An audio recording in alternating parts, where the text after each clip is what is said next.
Good afternoon, good evening, and good day. Good morning to those of you on the West Coast. Let's get this thing set up for an audio check, huh? So what I was doing there on the phone was trying to... Ooh, the noise gate is terrible. What I was trying to do on the phone there was see if Xspaces was back, because there was an update. Not that it's ever been gone, it's just that if you have an Android, or at least any of my Androids, you can't start one. So where is... I need a new tab here.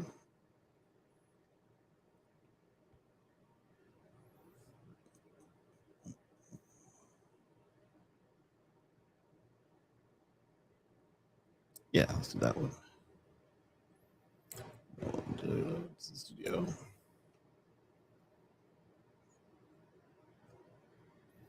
Then we'll turn off whatever the mess this is. Oh, it's a virus cam. Yeah, I probably should do one of them. All right, now come over here to content. Then from content, we'll go to live. And then from live, turn on the comments. We're looking at Highlander's here. Hello, hello. It says that we're live and the sound sounds good to him. So let's make sure this noise gate thing that I'm hearing is just me being sensitive.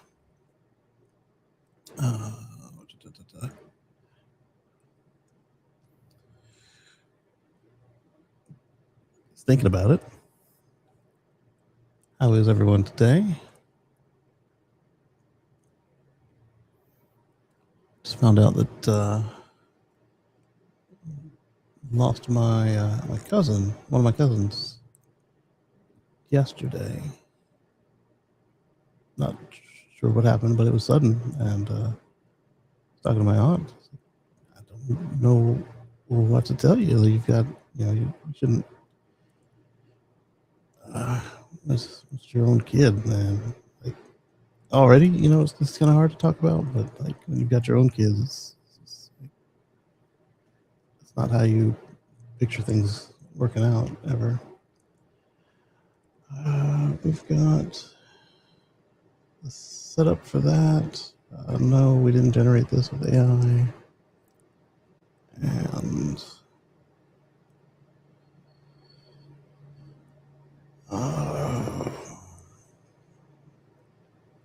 save. Then we'll make sure that it's got the chat set up correctly after it gets done spinning around. And if you don't mind, I'm gonna give a little more of my first meal, which is 4 packs of crackers, or 4 crackers in a pack.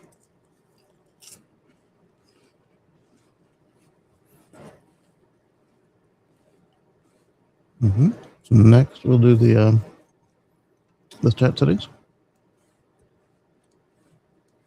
It's one of the days where it's bright.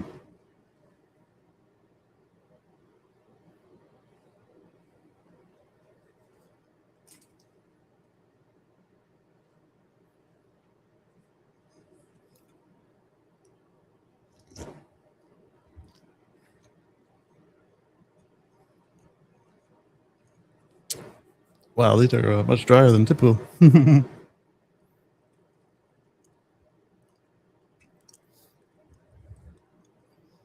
Highlander tells us he is not AI.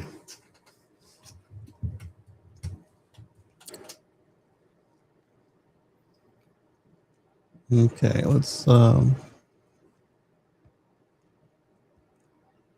click in here, and then we'll unmute it, so you might hear me double for a minute. You're right. I do like that, Highlander. Thank you. Okay. In theory, you shouldn't hear the doubling because I have it set as a type of routed audio where it would know the difference from itself. But it'd be what it be. All right, so Patrick told us about the Tesla earnings call. And then Then we saw the Starship come back. That was something, wasn't it? Usually, when they make it back to the Indian Ocean, they come in, they soft land, and then they're on the water, so there's nothing to hold them up. So they go timber, and then they usually go boom. But this one said, "I refuse." He came down and said, just laid down in the water. "I'm a boy now, a buoy. B-O-U-I, boy." And it was floating there, just like the ones that were videoing it with in the first place when they're they had a combo. They had the drone, and they have the one that's looking up as it lands. It's on a not exactly a buoy. It's a specialized rig that they adapted from sailing racing. Either way, it's pretty cool. Right, so clicking plus on the Android app still gets me a new post rather than what one expects. Being able to hit spaces and stuff, and if I hold it down, there's nothing hidden there. The R2 is so cool. This is coming from Brian's tweets. Futurasa. R2 is so cool and checks a lot of boxes, but there's only so much you can do in terms of aero with something that looks like this, meaning a box. Kyle's tested 80 miles an hour, showed a sub 200 mile range. That's going to be a deal breaker for some buyers. This is true. So if you're a speed demon and you want an electric car, don't get one of these square monsters. Get one of the aerodynamic ones. Give that a little heart.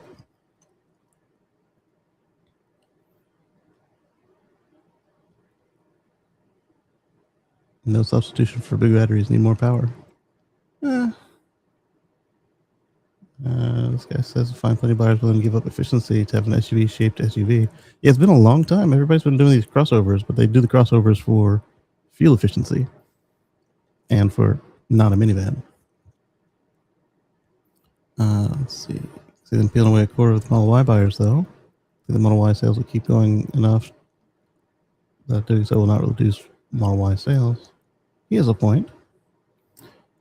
And Brian says to me, the R2 was going to be a great first EV to expand the overall market, but first-time buyers are highly prone to range anxiety. The outcome was predicted. I could be that one as well.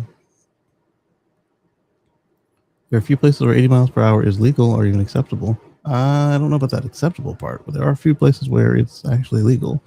But they exist. There's whole streets in Texas where that's actually 5 miles an hour slower than the posted speed limit. Montana's two, I believe. Let's see. And Brian says to many drivers, the allure of a Rivian is getting out of the city. Once you do that, the speed limits of over 70 are common. Yeah, even in places where normally driving 70 will get your, like I'm talking about Virginia. If you drive 70 in most parts of Virginia, it's enough that they can remove your license from you while you have it. And not everywhere. There are places there where they've got a 70 mile an hour speed limit. I'm like, whoa, what is this? Anyway, so Brian continues on. I'm probably 40 miles away from the nearest freeway. Nearest less than 70 miles per hour freeway section, and absolutely everyone's going 75 to 80 at a minimum. This is true. But that goes back to our discussion about Sweden and whether it was acceptable to allow the AI to speed. And I kept going back to it practically, it depends on whether or not everybody there already speeds or can speed. However, it wasn't a question about what I thought or my culture. It was a question about what's all right for the Swedes. And that's on them. Whatever they feels right. But practically, my stance is that if the AI is the only one not speeding, then that's dangerous. So. What's up, Lee? Good to see you. Lee Moon in the house. I am hemmed up on this cart behind me. I see my armrest had turned and locked it. Square cart, and the armrest in the position it was in became a wedge. There we go. I'm just going to turn this around this way for now. All right, so let's pull up the what I call the notebook, but isn't really that. So I've been building I don't know how to describe it in its current state, but I've been building a suite of software, and I thoroughly enjoy it. All right, let's see. Brian's in the house. We were seeing you on the Twitter. Lee used Sloth for the first time in a while. It was actually driving the exact speed limit here in town. It used to droop. I've been using Chill almost exclusively before. Oh, interesting. I haven't. Well, I don't have Sloth, but I haven't used the slowest profile yet. I do like though that when you're on one of the ones that's not prohibited from speeding of the profiles, it'll try to keep up with the flow, which I think is the right answer for most of the world. I'm seeing me, Lee, and Highlander, but only 2 thumbs. Which one used the guilty party? Indeed. Highlander says hi, Brian. Brian says howdy all. Lee says guilty as charged, thumbed up and all. Thank you. I was about to ask you how it went the other day. So final show of the run coming up in a few hours, and then I'm free. Nearly sold out. 5 seats left out of 115. All right, so if you're in Brian's area, grab one of those last 5 seats and enjoy. Because, they've been doing several shows, so it's going to be the smoothest they've ever smoothed. Try it out. Chill goes about 2 over. I think that's fair if you're in a place where people sometimes do exactly the speed limit. It's enough that nobody would bother taking the time to write your ticket. It's going so good. You know it when the ticket sales keep going show after show, 9 shows total. Nice. Brian's a real life superstar, literally on the stage. 2 over is actually 1 over due to NHTSA rules. Oh, it's NHTSA doing that? I thought that the Tesla was just lying to me about the speed all the time. Because the previous vehicles, they all had some slop in their speedometer, but it was like it's been a minute since I calibrated it, hasn't it? On the gas Civic, it was it started out as 1, but ended up as 4. And then as you slowed back down, it got closer to 1 again. And on the first hybrid, I think it was 1 or 2. And on the Volt, it was 1. Maybe 1.5. Okay, so Brian says that's every car. Because the penalty for understanding speed is massive. But there's no penalty for understating speed is massive, but there's no penalty for overstating it.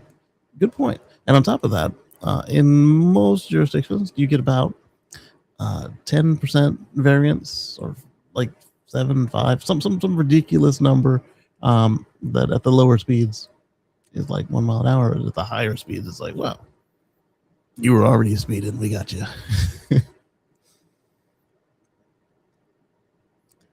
Basically, it's a matter of getting calibrated speedometers. And, yep, I tell folks I'm doing whatever speed is indicated, but it's really 1 mile per hour less. Honda Math. Yes. Yes. And it was a 2003 Honda Civic LX. So I don't know if that was cable or digital, but I think it was probably digital with a cable or with a analog display. And not analog display like today, where it's a screen that's pretending to be a dial. It was a dial. It was a stepper motor and an arm. All right, so I did get that browser up, and we talked about this one on TTL. We talked about which Tesla battery holds up over time, and we found out that it was probably the one you expect. I don't know why we get the password. Oh, because I clicked the password button. I want the rain cloud. There we go. Open the sidebar. I don't have a clue what I put in this thing. Like I said, it's been a pretty busy week of installing, of writing software. I literally don't have a day for today on the notebook, so we're going to see what strikes us. Let's start with. Well, we talked about the rocket. That was really cool. The Starship. Let's see what else is out there. Let's just do.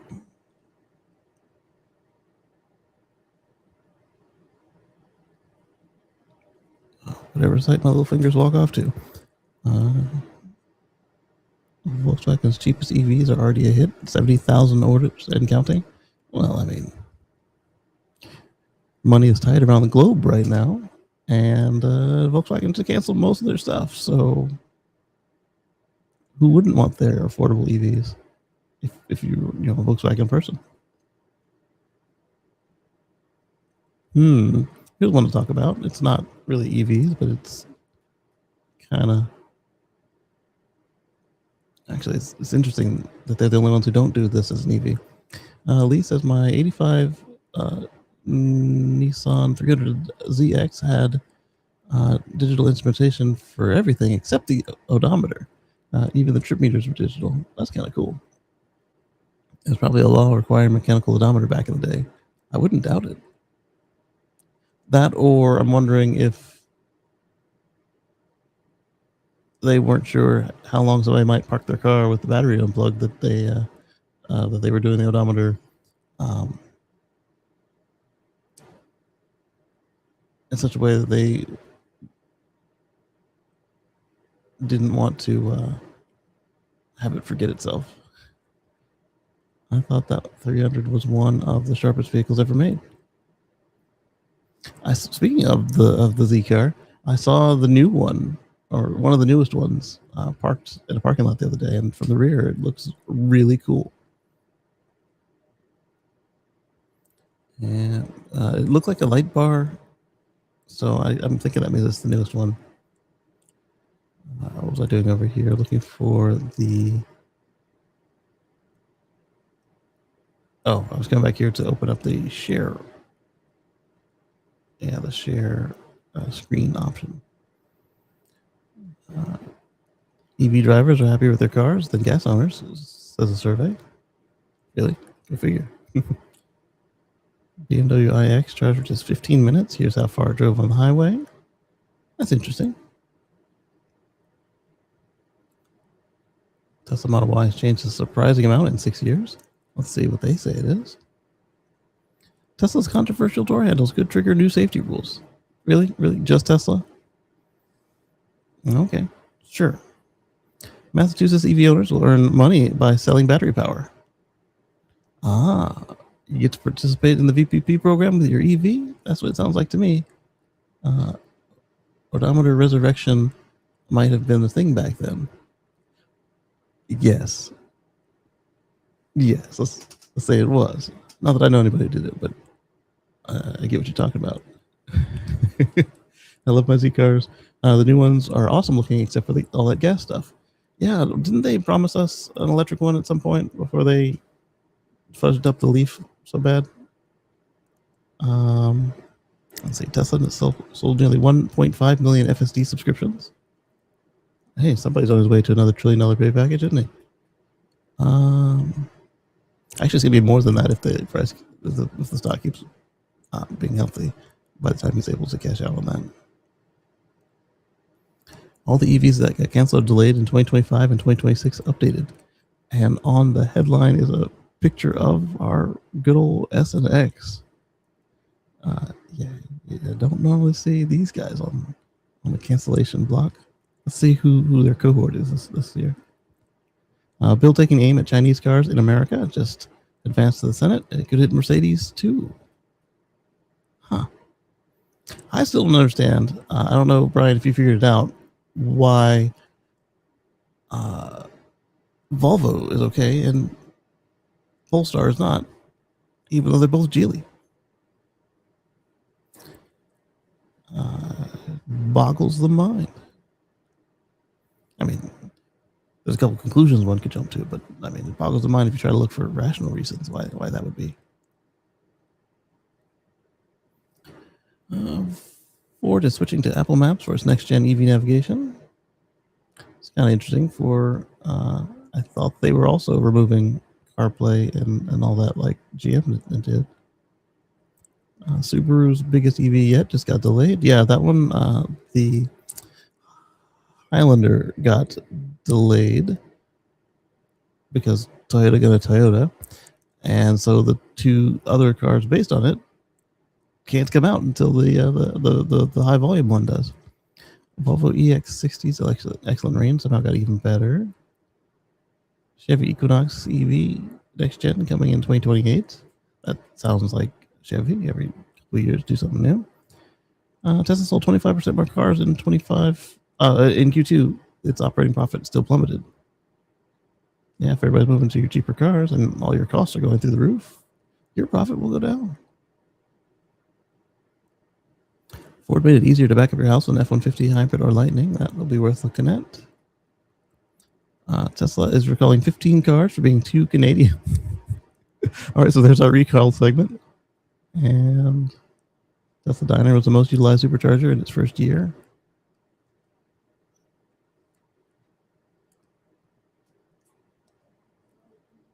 Someone bought David Motors prototype. Are you okay? What fell? I stepped on a box. Thank you.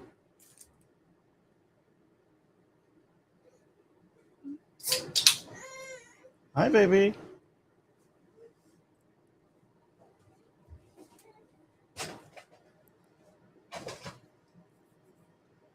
Okay, let's see. Hello, baby. You got ice cream? Is it good? She's looking like, don't hand me over. Hi. Like, I got this ice cream. Don't bother me. I also have ice cream, so I will get it before the heat does. Someone bought David Motors prototype EV superbike in a storage locker auction.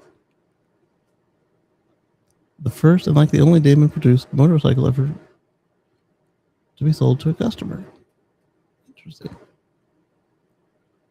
Highlander said, yeah, that made no sense at all. The Volvo and Polestar thing. I think I get all the free ice cream I want post-surgery. I hope it went smoothly, and I do wish you a speedy recovery. I was going to ask, but I wasn't sure if asking over air would be appropriate. Battery startup raises $300 million, promising 20% more EV range. Okay, so they're talking about silicon anodes. We'll take a look at them. I sat in a new electric Range Rover GT. It skips a big thing I hate in luxury EVs. What might that be? BYD wants to take the world's fastest car record from itself. Okay. That's a weird phrasing. Oh, speaking of phrasing, and the rocket, came across this headline on, I want to say it was MSN. At least it was published on MSN property. They said, oh, this is the first successful Starship ever.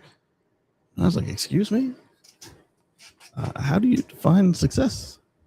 And as narrowly as you seem to be doing it, this one was also not successful. And then the first comment under it was, "Oh well, if you were riding the booster, you would have been seriously bad today if you were riding the booster." And so that one I replied. I couldn't not reply. I made a reply to the headline. I skimmed the article. It was okay, but I had to reply to the headline alone. And then to that first comment, they said, "I told you about that riding the booster." Like, well, nobody rides boosters, and aside from the Chinese programs that are copying SpaceX, I actually tried to not use the word copy. And then when I ran it through my grammar checker, it changed it to copy. I was like, oh, well, I guess it's copy. And aside from SpaceX and them, I guess Blue Origin now, but really that's only a handful of examples in the orbital class. A handful, two in the orbital class. Everybody else throws away the boosters. Just boom, gone. We, America, on the shuttle program, we saved the side boosters in a way, but not with a real eye towards reusability. And so I was just, what is this guy? He thinks we're in that little movie clip where the guy's rodeoing a bomb all the way down. All right, so I've got all these articles that caught my eye from I did Inside EVs today. Let's put it on the screen. Well, I get some of this ice cream. Share screen. And we're going to go to Donut Window.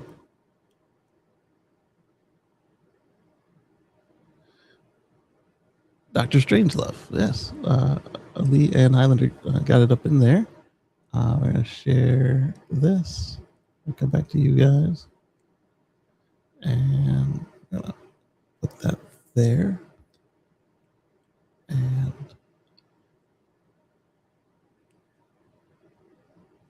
not Highlander, Lee and Brian, sorry. Highlander was on the other message I was looking at. Leave me by hair. Which one? Here we go.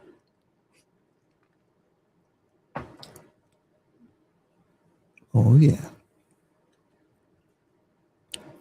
So, I'm not sure how to describe the software I've been making, but when I get ready for testers, I think that the folks who have a need for it will enjoy it. But right now, it's a little jank in the new areas, and it needs to finish the areas I even started it for. As I was working on two different problems, they grew together or close enough to each other that I was like, I want to make a suite. So I started making a suite. Aurora's new autonomous truck hardware is designed to last 1 million miles.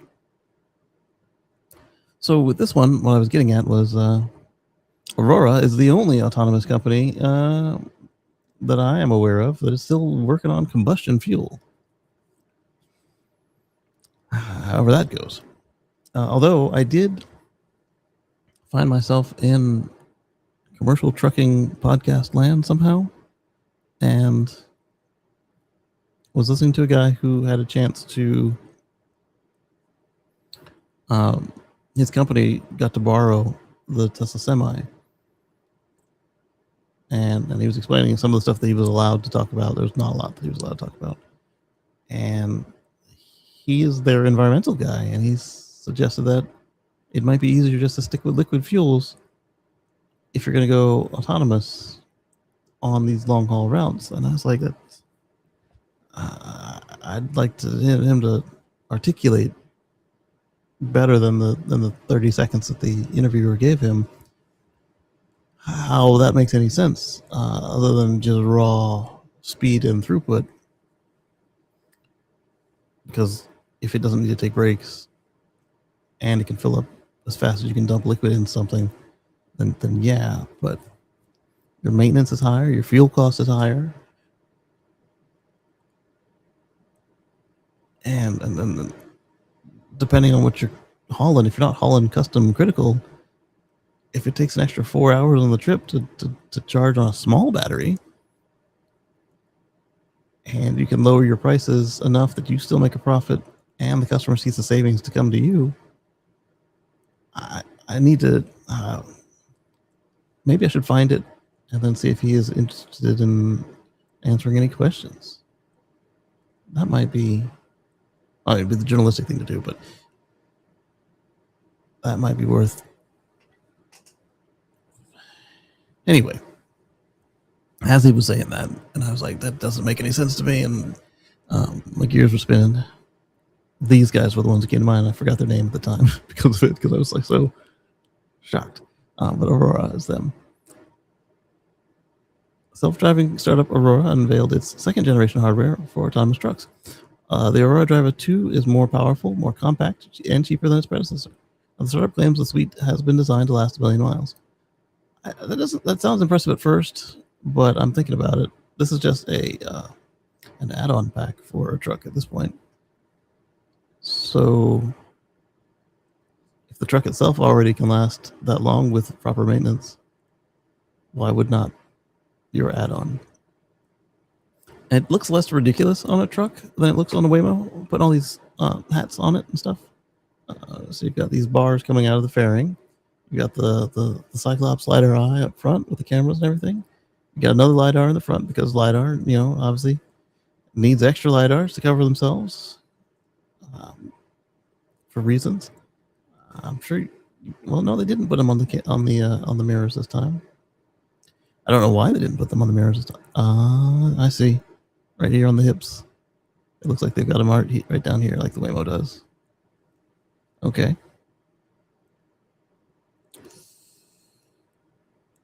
It's not as bad on a vehicle that already has this price margin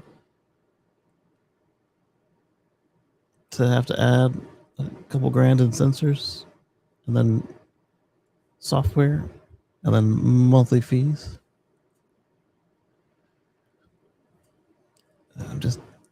It's just amazing to me that they're still the only ones that I can think of that are doing this with gas or diesel. Pittsburgh-based startup is working on transforming a regular big rig into. Islander says it's the wrong color for me.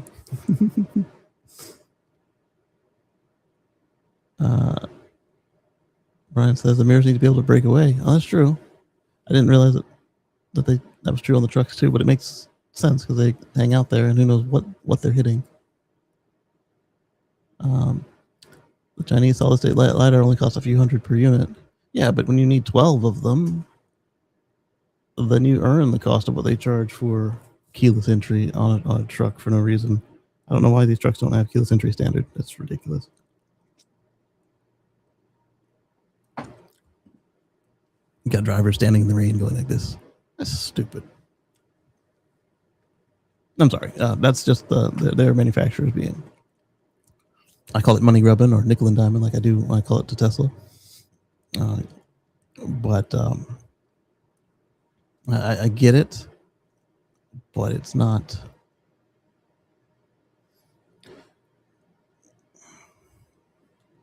It costs them next to nothing to do this, and then they get to go and charge hundreds for remote entry, central locking. I mean, this is not the way the corporate world works. And if everybody else is doing it too, and you do it, and you just charge the same or less, then nobody's going to say anything to you. But as a consumer, I'm looking over here, and Kia's got it standard.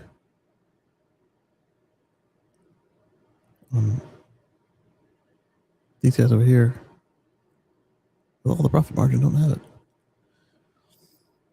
It's not as bad on vehicles that look ugliest in to begin with. Yes, exactly what I was thinking. Fair. The biggest improvement compared to the first gen is the more advanced forward-facing LiDAR sensor, which can now detect objects half a mile away on the highway. That's kind of cool. But you know, it can see even further out on a good day. A camera and the people's eyes. Oh,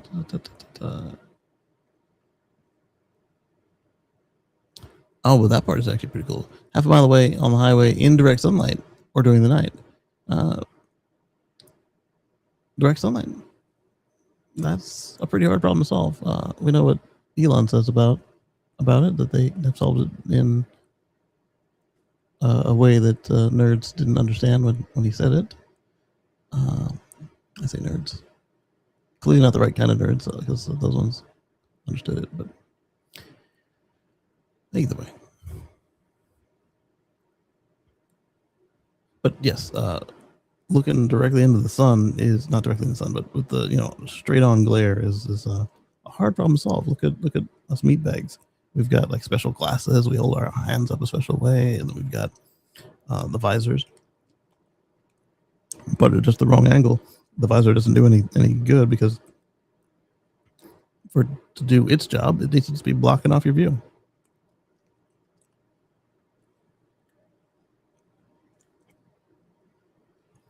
I still blame whoever laid out the roads exactly east-west. Those are usually the ones that give me the biggest trouble, where I gotta figure something out. Okay, let's see. They claim to have ruggedized every aspect of the second-gen hardware kit to keep it in tip-top shape under a full range of weather conditions, including vibration, abrasive dust, rain, and extreme temperatures. Okay, so the abrasive dust and rain and extreme temperatures, granted, that is pretty cool that they are more robust against that, assuming that they were not as robust against it previously. But you're running a diesel truck. How are you not vibration compatible already? Come on, guys. And Rivian will have FSD by, what was it, the end of this year? I don't believe them any more than I believe that my Model X is going to get unsupervised anytime before it's done. Now, obviously, if they were to just go throw open the doors to the Model Y robotaxi, and then come up with a computer program, the computer board replacement program, then yeah, it's not physically incapable of doing it. I don't think that the company's got the will to make it happen. I like Lee's take on the LiDAR situation. Yeah, the LiDAR is interesting to look at. It's an updated built-in cleaning system. That's always nice to have, which keeps sensors clean using small jets of water and air. So they are not copying, but coming after that Nissan system I keep talking about. That's gonna.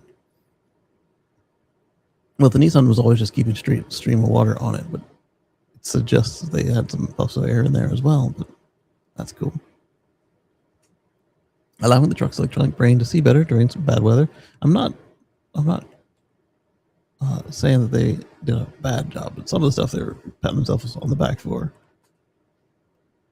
It's like, okay, you made it better, and others are like, again, you weren't already vibration compatible on something that rattles like this.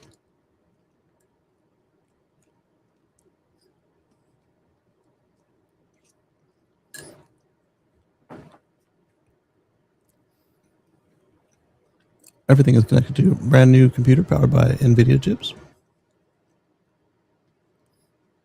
They are good chips. However,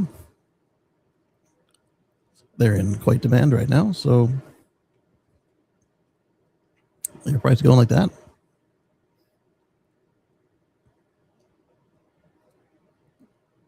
Enabling the hardware to make decisions in milliseconds. It already could do decisions in milliseconds, so it would never have been cleared to drive with the driver in the rear of the cab office, just barely supervising. They did rescind that and put them back in the front, but if it couldn't respond in milliseconds, it would have never been able to do that in the first place. Islander says, Will I spend the money? Mark's finger does just fine.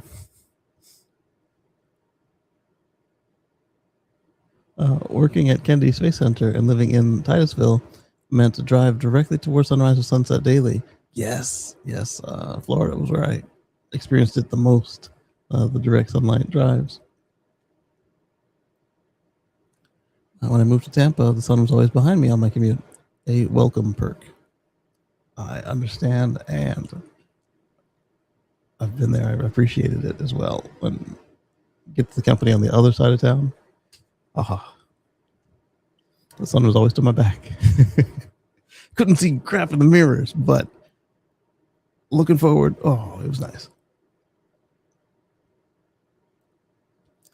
Let's see. The biggest compromise of self-driving trucks is they can drive nonstop to their destination. Towering costs associated with the team driver configurations and cutting downtime.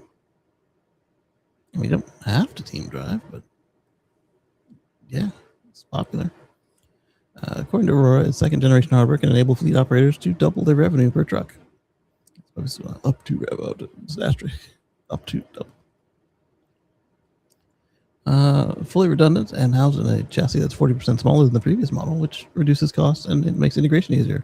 And that was the first thing that I saw, was that it was smaller than last time around. The double redundancy, or fully redundancy, not double redundancy. The fully redundant is also something that if they weren't already doing that, why was the driver in the back seat?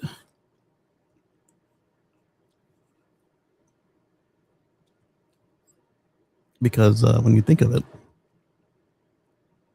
a good portion of the manually driven vehicles are already double redundant. You've got, no, I keep saying double redundant, fully redundant. You've got your drive-by-wire. It's got a minimum of 2 sensors, usually 3. Same for your, if you have drive-by braking. We've got a good chunk of the ECUs and sensors. They're not just doing single. I take that back. They are doing single sensors in some cases.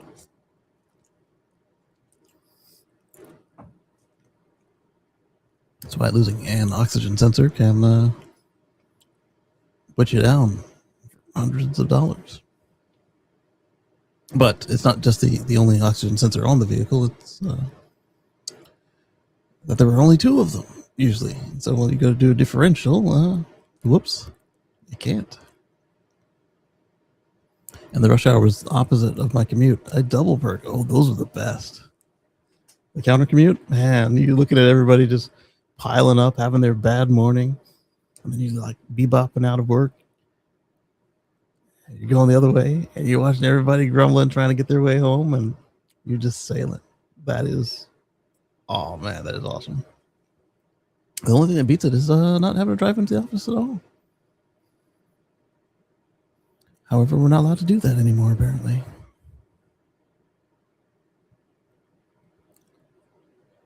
And I can't even blame old people, because look, the old people made it so that we can do remote work. If you didn't have routing and VPNs and internet, I think it's a control thing. I mean, yeah, there's the whole, synergistic blah, blah, blah. We can meet face to face, but the ones that get me are where you make me drive into a building to go talk to people on the computer that are never gonna see me because team spirit or whatever. But they're driven into a building to work by themselves as well. Can't we just be by ourselves without the 1 hour on the road for no reason? But that's just me. The biggest promise of self-driving trucks is they can drive nonstop, blah, blah. When it comes to single driver trucks, Aurora claims its autonomous trucks can slash delivery times by 40% on routes like Fort Worth to Phoenix, which traditionally require a mandatory 10-hour stop. So the driver can rest. This is written so weird. I was about to say, yeah, because you don't have to stop. And then this requires a mandatory stop. And anytime you're driving outside of the prescribed limits, you must take your mandatory breaks. Who wrote this?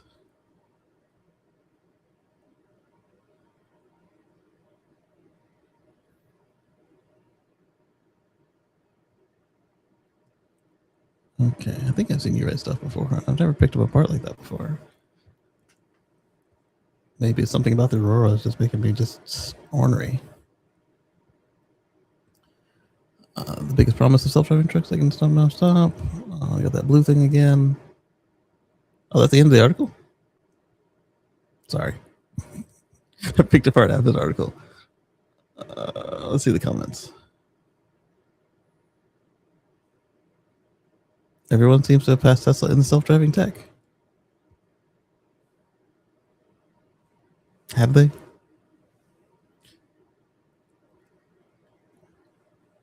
There's the Google spam I was expecting. Let's go ahead and report it. And then, oh, I'm not logged in? Never mind. Same thing to step it back at Jeff there. I was going to ask him his metrics. Forget Jeff. Moving on. We're going to share this tab instead. I am glad that Microsoft and Google steal features from each other on these browsers. Yeah, they're all running Chromium, but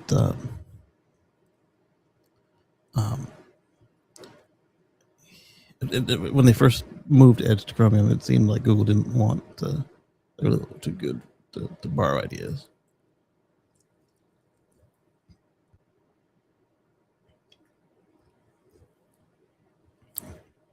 Who would have guessed this? That EV drivers are happier with their cars than gas owners. Per a study. Apparently, drivers who drive electric cars just about everything more about their vehicles than gas car drivers. So I was just talking about one of the things right there in that Aurora piece is the vibration. There's a lot less vibration going on in an EV. I mean, that's not to say that you go for a rough road, the suspension, the chassis, all that isn't going to induce vibrations, but just because it's able to make power doesn't induce vibration. Well, that's not true. Not the same thing though. Like turning it on, and then having the pumps operate, for instance, does introduce a vibration, but it's not enough to shake the car to death, and it's not enough that most people are annoyed by it if they pick one with a reasonable sound and vibration profile.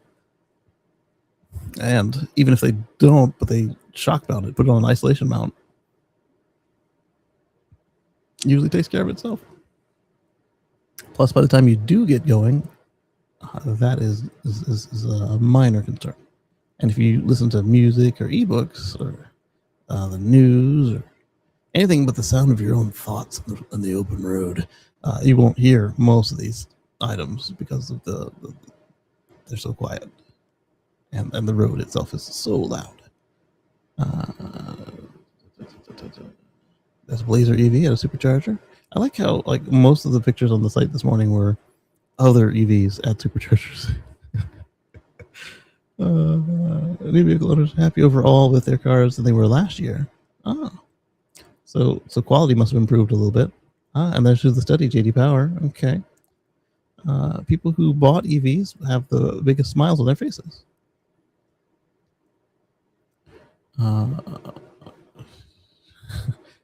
They made it spell something. The Automotive Performance Execution and Layout, the Appeal Study. The firm found that electric cars outperform internal combustion engine vehicles in nearly every category. They had the biggest delta in satisfaction when it came to the powertrain. No, really? Who would have figured? EVs outscored ICE cars by 109 points on a 1,000-point scale.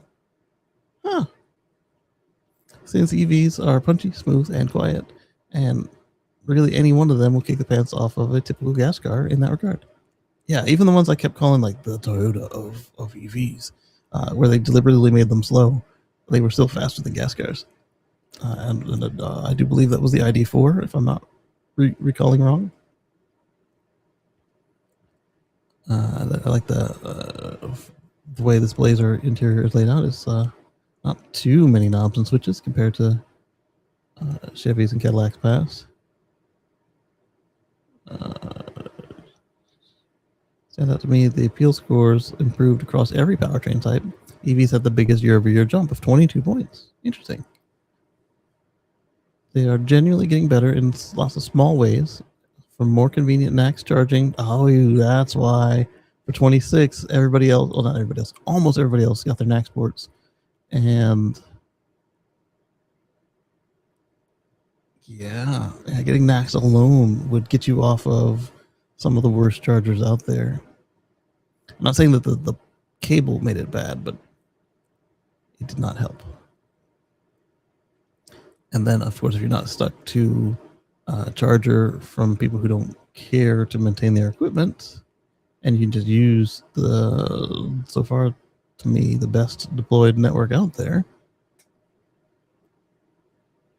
then you get that knock-on effect.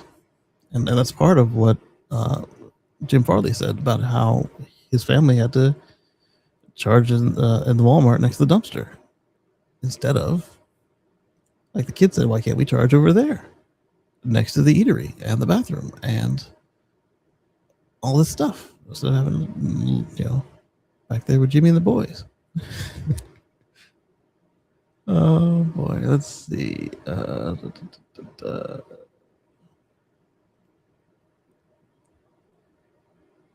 Heat pumps. Yes, heat pumps is coming, and that makes a huge difference. And I can see why that would be unique, not just in heat pumps coming to all of consumer availability.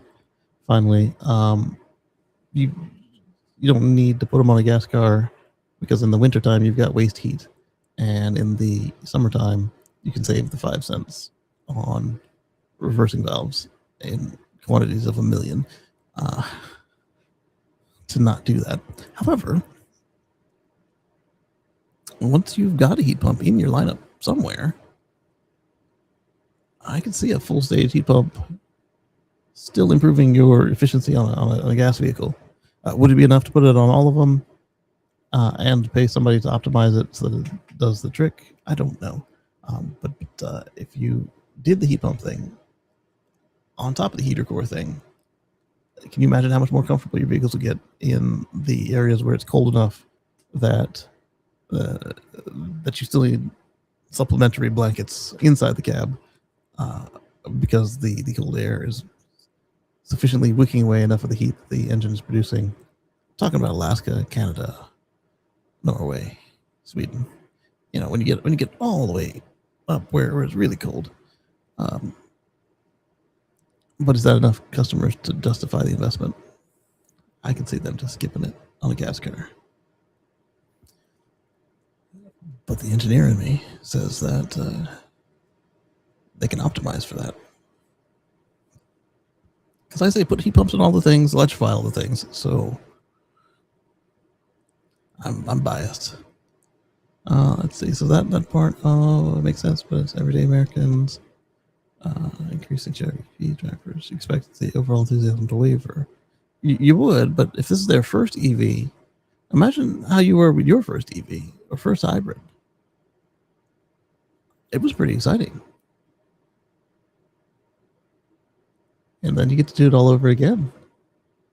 Even vicariously through them. But even if they have range anxiety or whatever, if they are not having a bad experience through either misleading or mistaken assumptions, basically, then they get to enjoy that bliss continually.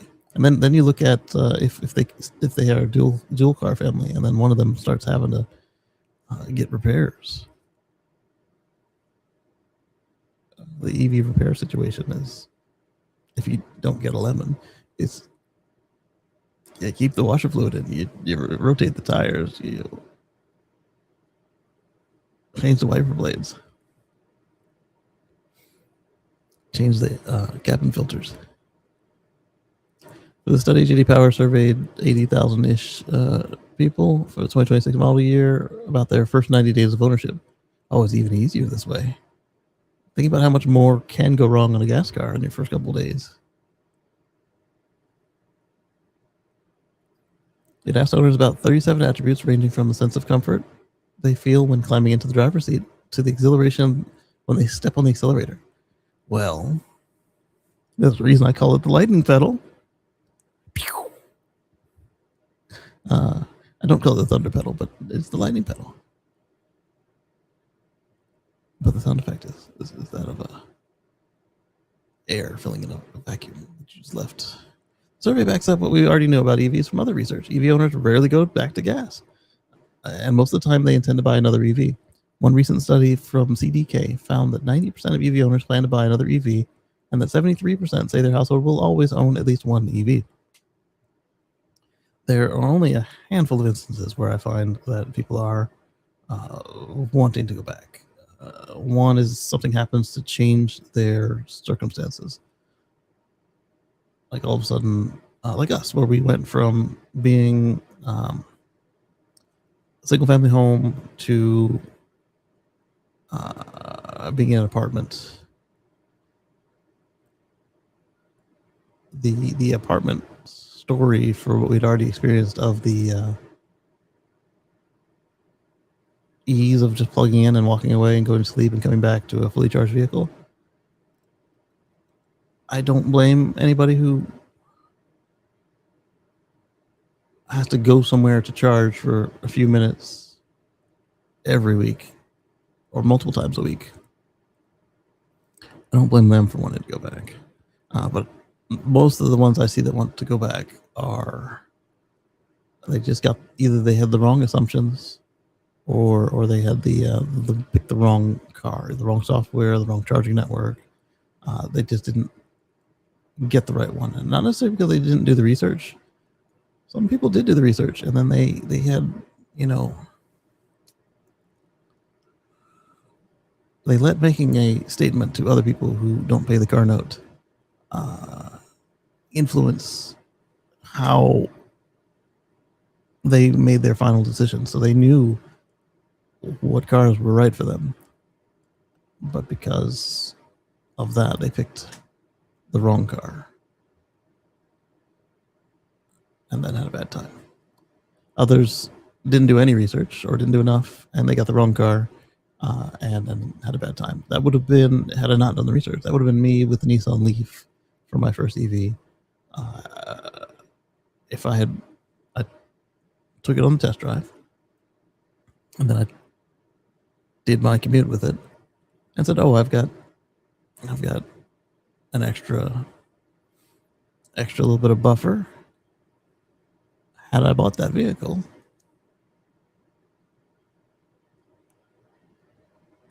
I would have had a car note on a car that couldn't get me to work and back.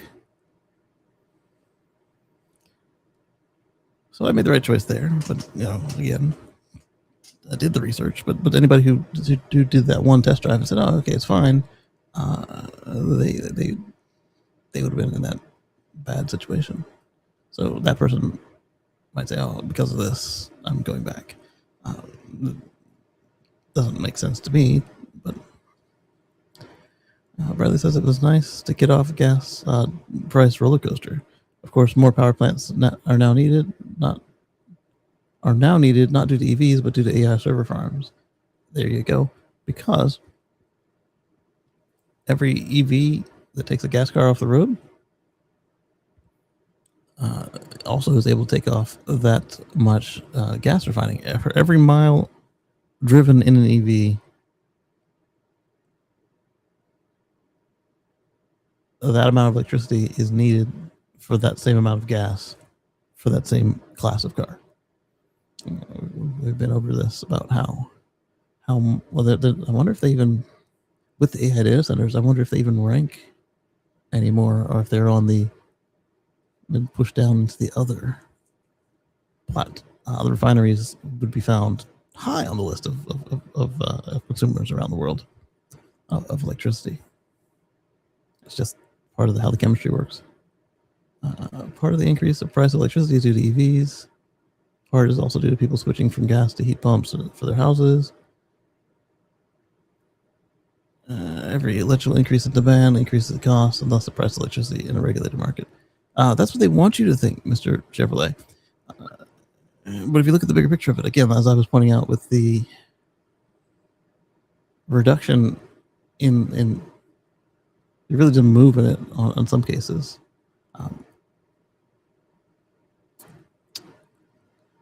You'll have to look into that a little deeper than your simplistic model that you're using there, because they're not just straight additions.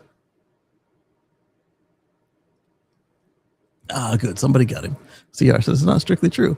The grid is designed around peaks. If the increased usage doesn't increase the peak, then there's no reason to build more infrastructure and increase the rates. Yes.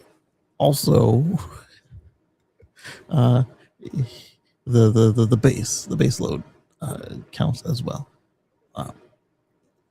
But like you're saying, most of it's going to go to the peaks anyway. So if you keep it down, then the base should be able to handle it. Lee says exactly. With you on an apartment and no home charging, that can be tricky. And there's just a matter of if is it be about your principal? Is it going to be that you find a public charger? Like later on in our journey there became superchargers at the supermarkets we were using. So that would have been enough for us. Just instead of buying in bulk, we could have just done a weekly shopping trip, and that would have taken care of both of our commutes in the single car. But what we did was we moved into a townhouse, and then we had first we had the 110, and then they had a doggy door. So I ran an extension cord from the doggy door to the dryer to my Model X, so I could almost never need to use the superchargers for around town stuff. One thing I found out the hard way: you will never hear Nissan Leaf and the word "sexy" in the same sentence, says Timothy. The interior was all right, but the exterior, like, the second refresh of it was like the best it's ever looked. The current one is like, it's not an attractive car. And the original bug-eyed monster was like, that's not an attractive car either. I used to play this game with my wife. She was okay with the rear of the Nissan Leaf. She hated the front corners and the front. So until she figured out what we were doing, what it was, I'd get up on one. Look at that. I said, oh, that's a cool. And then, boom, the frog guys. You showed me this ugly car. I just started pointing them out.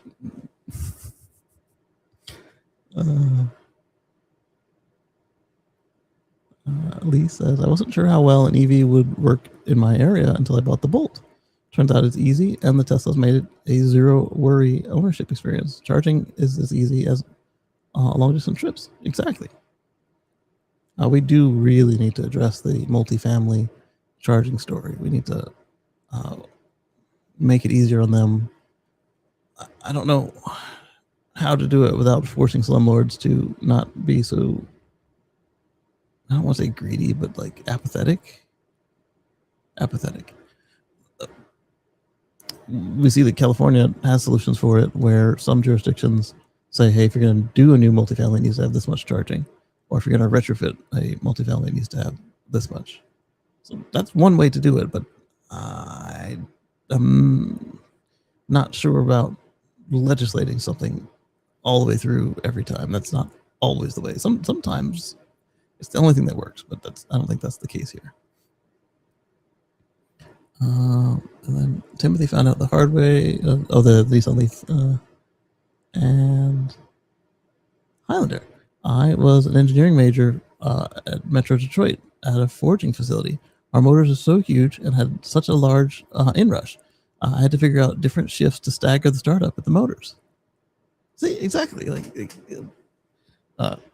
industry and trains, they've gone electric. I think that electrify all the things is not a bad stance. I still hold it. I did like the way that Elon made that talk that one year where he pointed out that you, you can solar power the economy to direct electric drive or transmission electric drive for almost everything.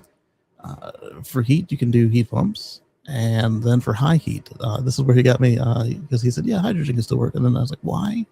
And I was thinking about that place in Scotland that sends their excess power back as hydrogen bottles, but that he pointed out that you can use it for heat, just burn it, but then it burns clean. So you got hydrogen high heat, heat pump low heat up to 600 degrees Celsius or 400 degrees Celsius, really hot. But then, if you need to get hotter than that, you can burn some hydrogen. Timothy says, cheers. Hey, Anders, good to see you. Hi, all. We were talking about all kinds of stuff. I name dropped your country a couple times, but it's fun. Oh. When I get there's one component of the software I've been working on. You guys are immediately going to enjoy that one. It was actually a piece of software for the show. It was for the post-production, but let's like I said, once I'm ready for people to try it out,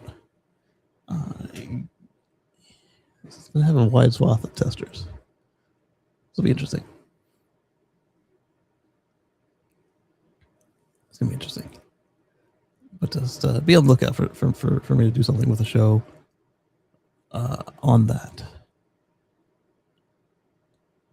I think it'll be fun. All right, so we're done picking apart the gas. Let's see. Check how much electricity server farms use. A small one is hundreds of megawatts, and they also run 24/7, so there's no peak with their demand. My EV battery is 75 kilowatt hours.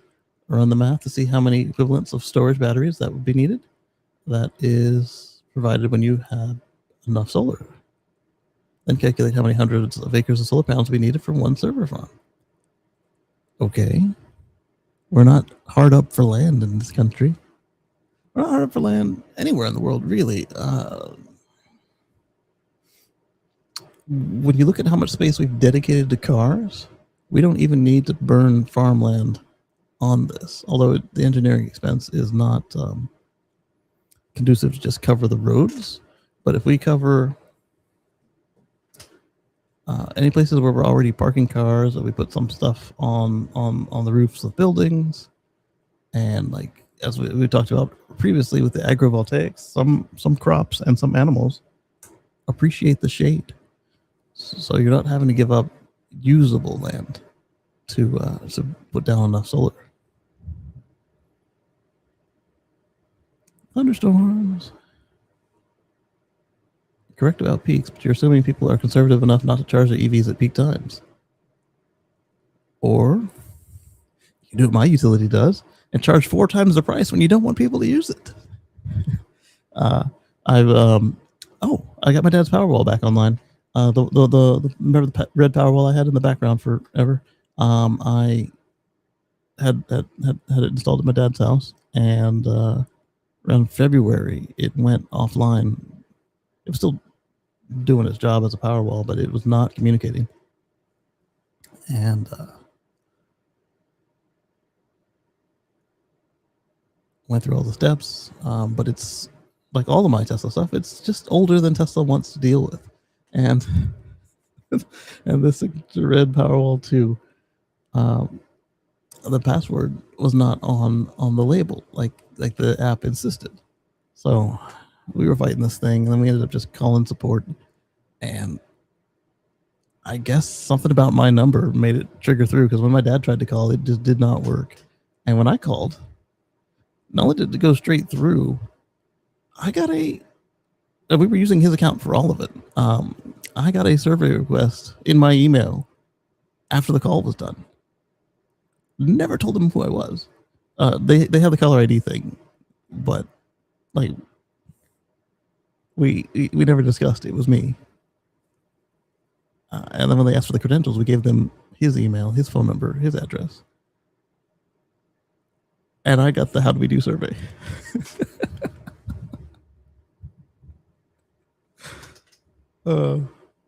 Anyway, so that's back online, and I was putting in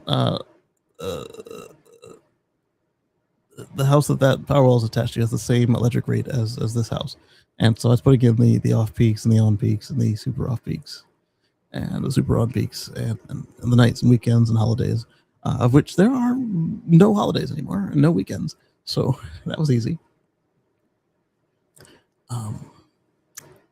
Yeah.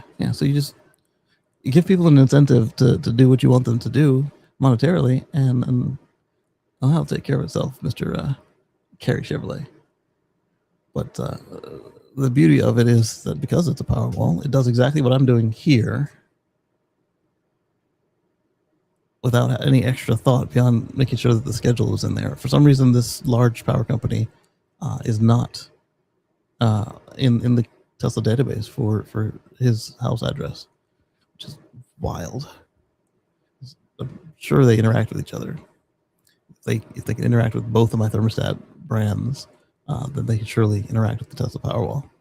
But either way, I also found the setting that my solar installer, I told you, for the next county over from this place, there's a co-op where they charge you for giving them electricity. So if you have a solar overage, it's best to keep it to yourself or to tell your panels to shut off, so that you don't get charged for doing the right thing. And so I think I found the setting he uses where you can go in there and tell it what the what happens with the overage, and that was pretty cool. So what he does on his installs in that county is he tells the Powerwall to turn off. You get to net zero, turn it off, and if the Powerwall's full and they're home, and if the Powerwall's full and they're not home, and the sun is still up, it literally sends a signal back to the panels there. Shut off. Well, we're done here, and it's the same signal that the power company sends when they have the same situation of too much power, which is, I don't know if they've ever actually sent it here, but the other power company, like I said, again, they don't send that signal. They take the free power, sell it to your neighbors at full retail rate, and then charge you full retail rate for the power that you gave them to give to the neighbor. The only way I was able to square this to make any sense in my head is that they are a co-op, and they don't seem to have their own generation. So perhaps they are contracted to buy a certain amount of power, and they just I have a formula. Like, we have 8 houses, we're going to have 20 kilowatt hours times 8. I'm just throwing it out there. I don't know. I've never used as much power as I do. I'm an animal. I appreciate the shade. Yeah, that's true. I love being able to park under the solar cells. Like the solar canopy superchargers are some of my favorite. The temperature is just not oppressive when you're underneath them. City people grossly underestimate how much land there is. It's true. Well, how much land there is, and they assume it all has to be expensive. It doesn't. There's literally trash land out there, and not just because of like poor planning, where you've got like landlocked land that you can't get on. Kacey solved fusion power, basically. That's what you missed. Yes.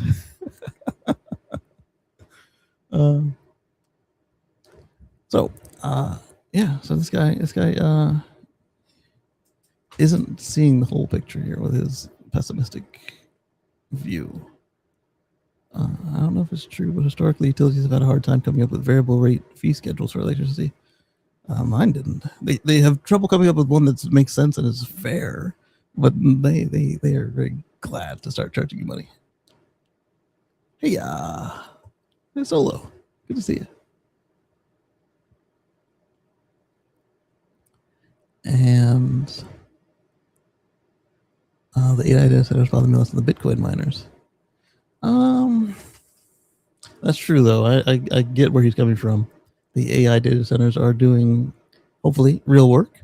The Bitcoin is playing pretend money. I don't think it's actually slowed down that much, though. I've been following a few because there's an overlap between us solar folks and the Bitcoin folks, and you should see some of the setups some of these Bitcoin folks have for solar, because they are in a very intense usage scenario, so they need all the free power they can get. Yeah. Anyway, as a currency exchange, a speculation situation, like a value store, however you want to call it, as long as that's there, it's not pure waste. It may not be something that everybody agrees with, but it is there. And then, in the same way that folks don't necessarily agree that Bitcoin is doing anything, a lot of people feel that all AI generation is slop, which isn't true. It's all in how you apply it. And the part that we probably all of us object to in places where water is tight is the open loop cooling. When you could do closed loop cooling, it would just be more sensible. But as I said, then you got to pay for filters. And when you're trying to extract the most value from the ground like an oil baron, you don't want to pay for filters. One solution I found, somebody was telling me about it, that was pretty cool to me, was just have enough water that you can run through your systems. You still need filters, and you don't have to necessarily even put them through cooling. You just let them. You have enough water that it can get back to ambient at some point, and then using this system, they had to make their systems a little more resilient against slightly higher temperatures because they run hot, and there's only so much room for water storage on site. So they had to go up like 5 or 10 degrees centigrade, maybe up to 15 to 20. Like right now, mine is running at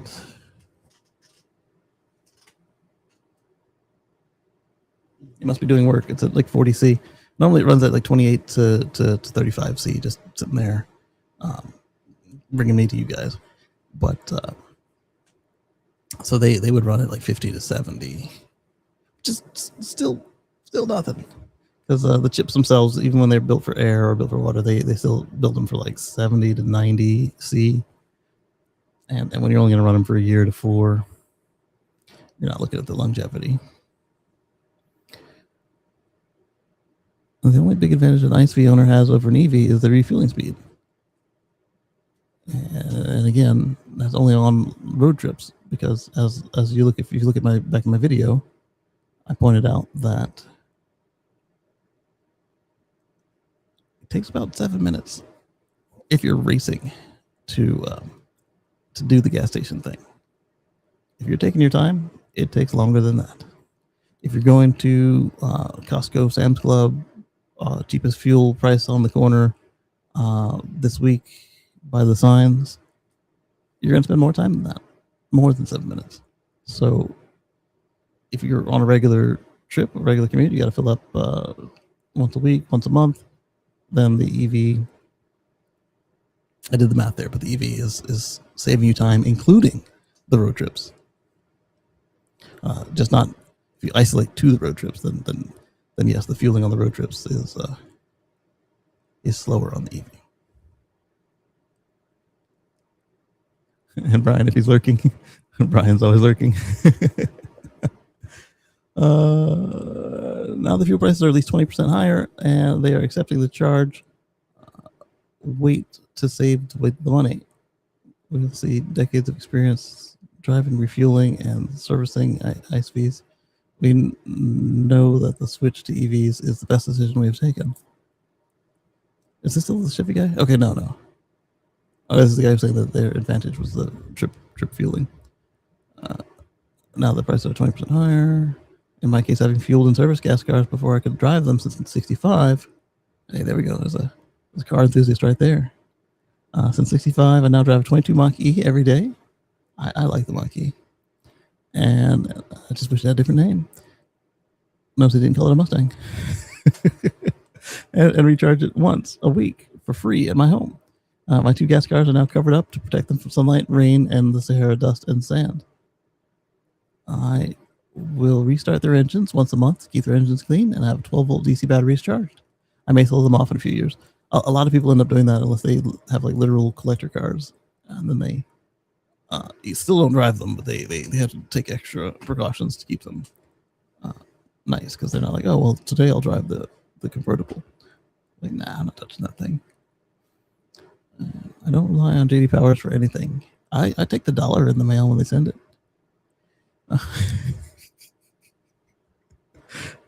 Partially brought to you by JD Powers. And by that I mean, like, if, for those who aren't aware, sometimes they'll unsolicitedly send you a survey, and if you ignore them, they'll send you the survey again with a cash. But it's unsolicited in the mail, so you get to keep it. A couple times, I've done both ways. I answered it for free. I answered it for the dollar, and a couple times I meant to answer it and then didn't, because life got in the way, or I lost the envelope. I'm all over the place on it, but just realized that I needed a new disclosure because of JD Power. I may have accepted $2.50 from JD Powers over the years. The biggest rise overall is due to better interior features, but the new models are not overwhelming. Well, it depends on the features they want, because yeah, like the Cadillacs have always had like just 747 cockpit interior. I don't remember what these buttons do or how to work that menu. Are they upgrading the old interiors of old models, or is this just a different group being surveyed with different results? There are people who bought their car within 90 days. Take that what you will. Ignoring my distrust in JD, yeah, that's the point right there. Distrust in JD Powers. Improvement EV scores is encouraging. It would be interesting to know the percentage difference of those being able to charge at home between the surveys to see how much that driving is improvement. I've always suspected that those who cannot charge at home or work would be disappointed and want to go back to gas. I would. I thought about it a couple of times when we were in that apartment. But then I remembered I'm a militant anti-gasser for myself in my house. Chasing it out. The only gas left in this house is the on-demand hot water. We had that put in with the solar because it had a regular gas water heater that was just always too hot and always burning gas. And I didn't have the circuits to. I guess I could have done it. I didn't want to give the circuits up to an on-demand electric water heater. Heat pumps were not readily available on water heaters when I did this. Otherwise, I would have done that in an instant. But also, I thought I could get my volt in the garage if the water heater was not taking up the space. I was wrong. The volt got in barely, just squeeze it in. But I had to move the washing machine and dryer into a bedroom through the wall to allow that to happen. And then the Model S didn't fit at all. You had to close it, and then the door would scrape the back. I guess technically you could have done it.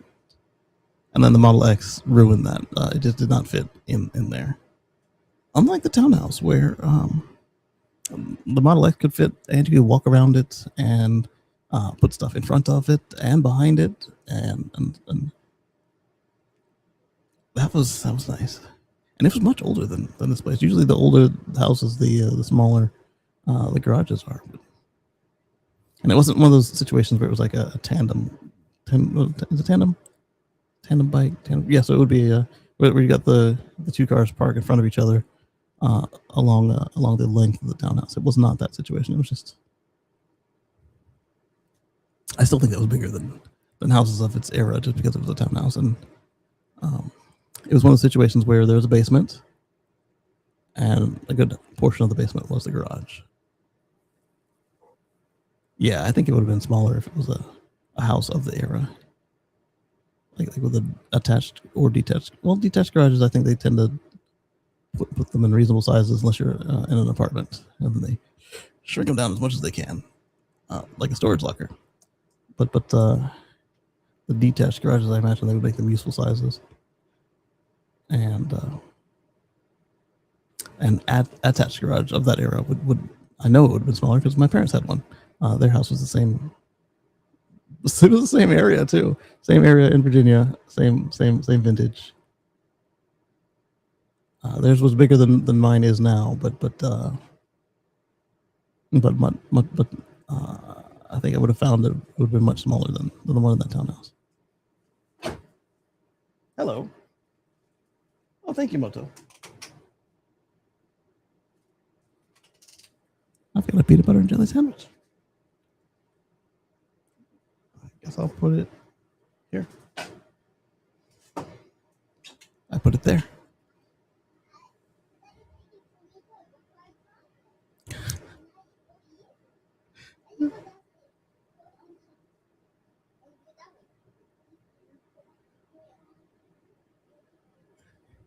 Brian says for the shadows, am I?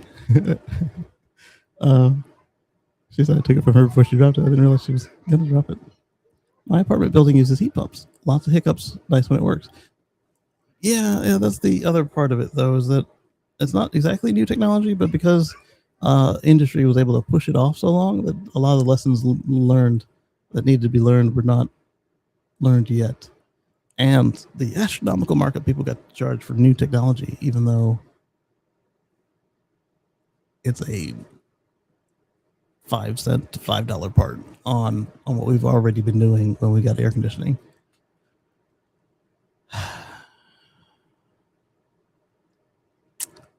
I appreciate profit.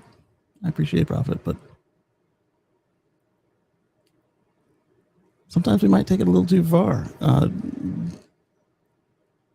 in trying to extract maximum value.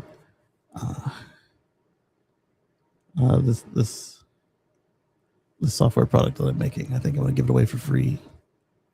I'm definitely going to make it open source, but I'm thinking I'm going to give it away completely for free. And I'm sitting there thinking, yeah, I could sell this, but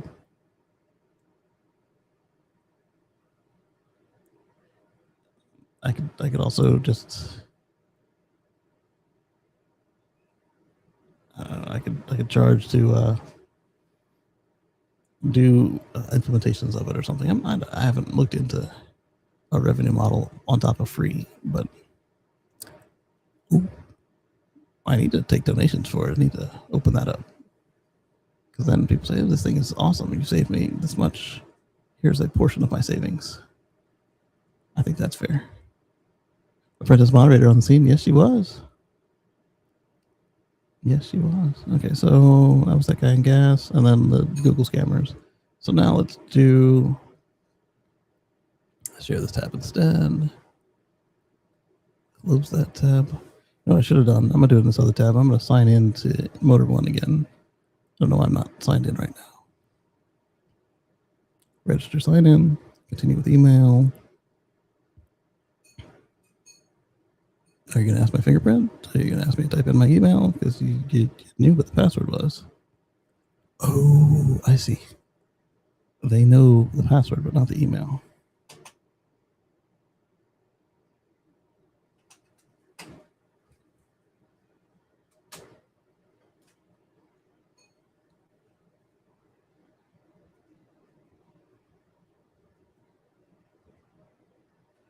And then as soon as I entered the email, the password came in. Update existing. Yeah, go ahead. There we go. And now you know both. Something about the way their login page was structured that my password manager just didn't catch. All right, so now back to the same screen that you guys are on. Tesla Model Y has changed a surprising amount in 6 years. It took Tesla forever to refresh the Model Y last year, but then there have been plenty of subtle changes along the way.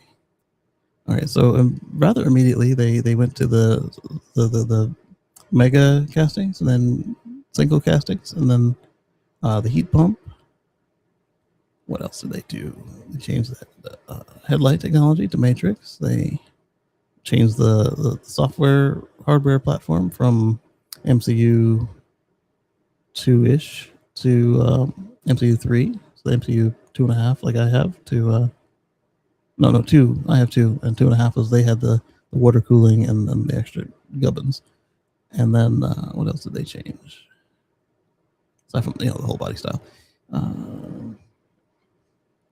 Oh yeah, AI4. The front camera. They upgraded the suspension. It's not a bad car. It's just not a car for me. I mean, I really like the car. It's just since I'm in this single car mindset, it's like I want a car that does everything for me, and it doesn't do everything for me. They canceled the one that does everything for me. And then they've got Cybertruck, which is nice, but I found myself unable to justify a new car purchase right now. And then when I could think about it, they wanted to get in my pocket every month, and I was like, nah. And then I couldn't justify a new car again anymore. It's up and down. The Tesla Model Y has changed a surprising amount in 6 years. Let's see what he says. All right, so this is good old Frog Eyes and a Juniper. A photo by Ever of YouTube. This is Tim Lewis again. All right, so I'm going to try not to pick his post apart like I did to the Aurora one. Since they canceled the X, no longer have anything to aspire to. Okay, so I'm not the only one. Highlander also was all about the X. I get pretty long in the tooth. So what I think might do better for us is the Model Y L, but you still lose half the towing capacity over the X. So for us, it would probably still be the Cybertruck, because what I saw of the pickup trucks that would be on our list, they actually weren't as good in the ownership experience as the Tesla. And that's with Tesla being rather hostile to the customers compared to the way the others are trying to get you to come in and buy a car. Well, Tesla is also trying to get you to buy a car every 3 years, but their two ideas of customer loyalty and customer service, like, as I said, every individual I've interacted with at Tesla to try and resolve any issues, they've always been above and beyond, stepping around and through the system to make stuff happen, to do the right thing. But the company itself is like, yeah, we don't care if you buy a new car or not. We got your money. We're done. That's just the impression I get. That might not be their stance, but that is the way they feel. And I'm not the only one who's pointed out how hostile they can be to existing customers. I'm just the one who gets salty about it. My first time driving the X was in the FSD last year. Sweet.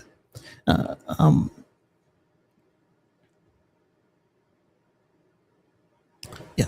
So before I got off into why I'd still probably buy another Tesla, even though I said, how did we put it on the Tesla Life show? We said, there's other stuff out there and it is good, but generally you want to think that your experience got better. And if I don't feel it got better, I might not even look to begin with. Unless the price was just really good or the need suddenly found itself there. Like, wow, I got to buy a car for this kid going off to school. What are we going to do? Of course, I might do what everybody did in my social status at the time. And, oh, kid, get a job and get your own beater car. That was me. However, my grandfather was so nice. He, my family let me borrow the extra car for as long as I needed. Told me to get my own car. I looked at getting my own car. Grandpa said, get the license and then, meet these milestones. And then help me out. around the farm. He didn't say about helping me out the farm because of. He said, "You help me on the farm, and I'll throw a couple bucks your way every now and then when I've got it to put to your car fund." Okay, yeah, no problem. And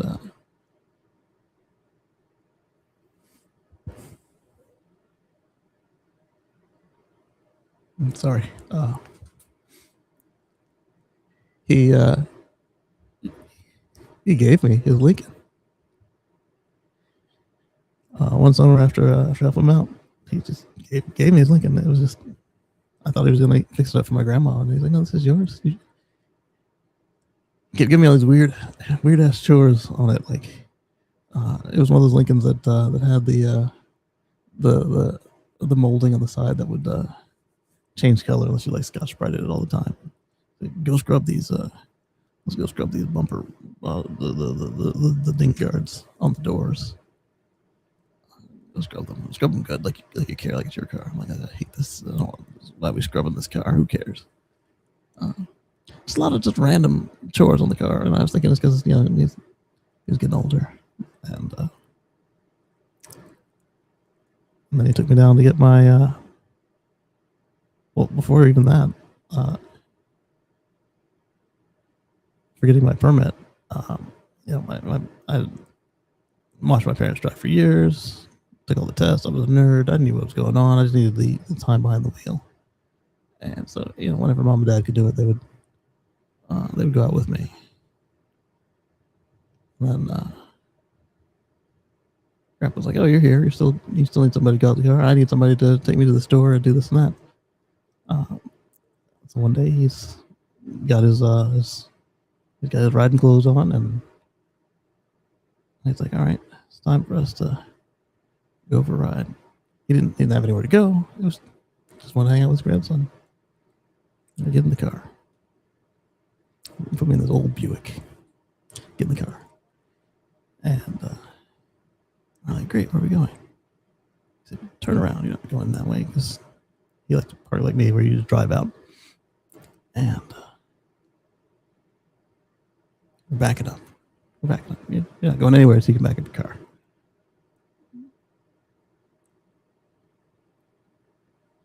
Okay, I can back up a car, no problem. No, you need to know how to back up a car.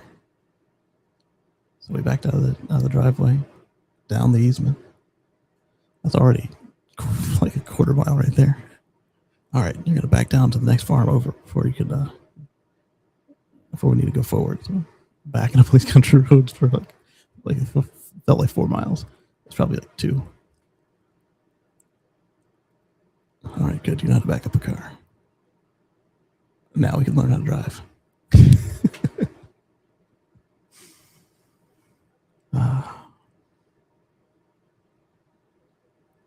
All the same stuff as mom and dad, but a little more patient and a little more trusting that I wasn't going to do something stupid. But if I did, we might try and recover it. But also really instilling in me that everybody else on the road is an idiot. and to guard against them. Not that mom and dad didn't train me for that. It's just that, it's something that mom and dad always said to me. Is, it's coming from somebody but us. You listen a little harder, don't you? Yeah, we did, actually. I heard everything they said, but anybody but them said something. It sometimes had more weight, especially if it was their mom and dad.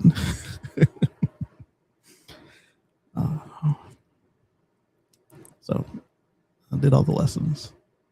Then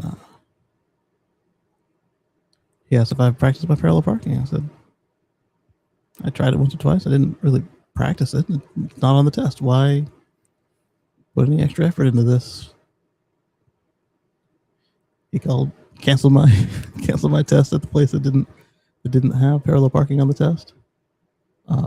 Pulled out, I don't think he did cones. I think he pulled out 2 of his garbage cans. Yeah, it was his 2 garbage cans. We practiced parallel parking for a couple days. So I could get it like just perfect. Single motion, one look. Like I had curb feelers and white walls on the Cadillac. Then he scheduled my test at his DMV down at the post office. Not the post office, the courthouse. think their third test was parallel parking. He found the only place in the state that still did parallel parking on the driving test. And I aced it. The guy said, "Oh man, that was really good. You're smooth with this." I said, "The only critique is you signal everywhere. You signal in parking lots." "Yeah, I signal in parking lots. I want people to know where I'm going so they don't run into me. I can't afford to get them a car." And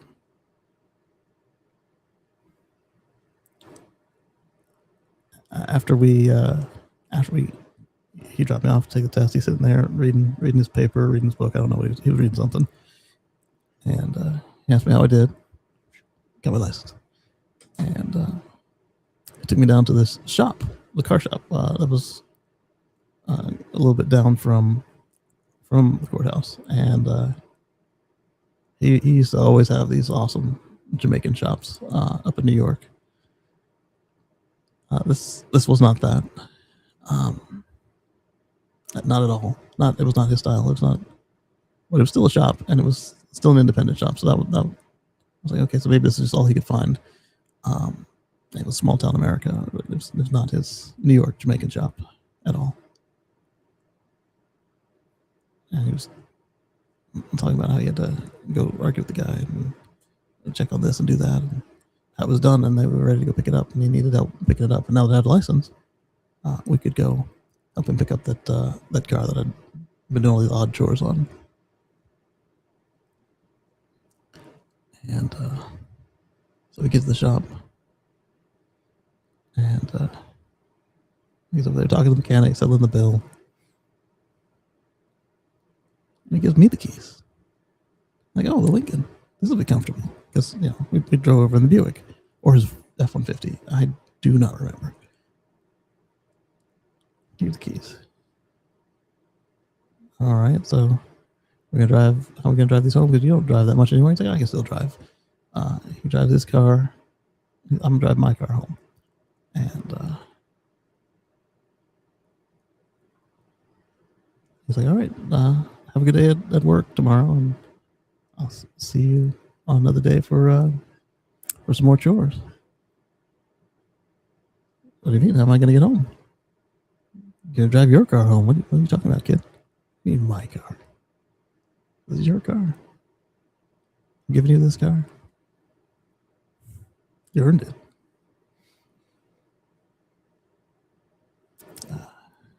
I gave that car a bad name because every time I put it full of gas, it would break down.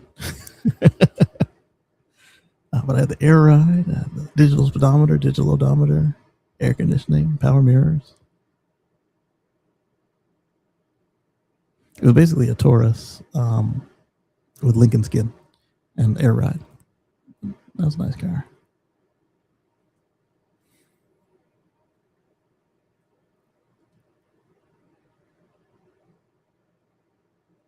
And Brian says, I'm looking forward to your in-person take on the YL.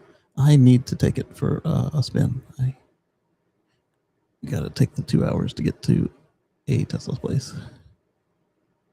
Papa said, son, you're going to drive me to drinking if you don't stop driving that hot rod Lincoln.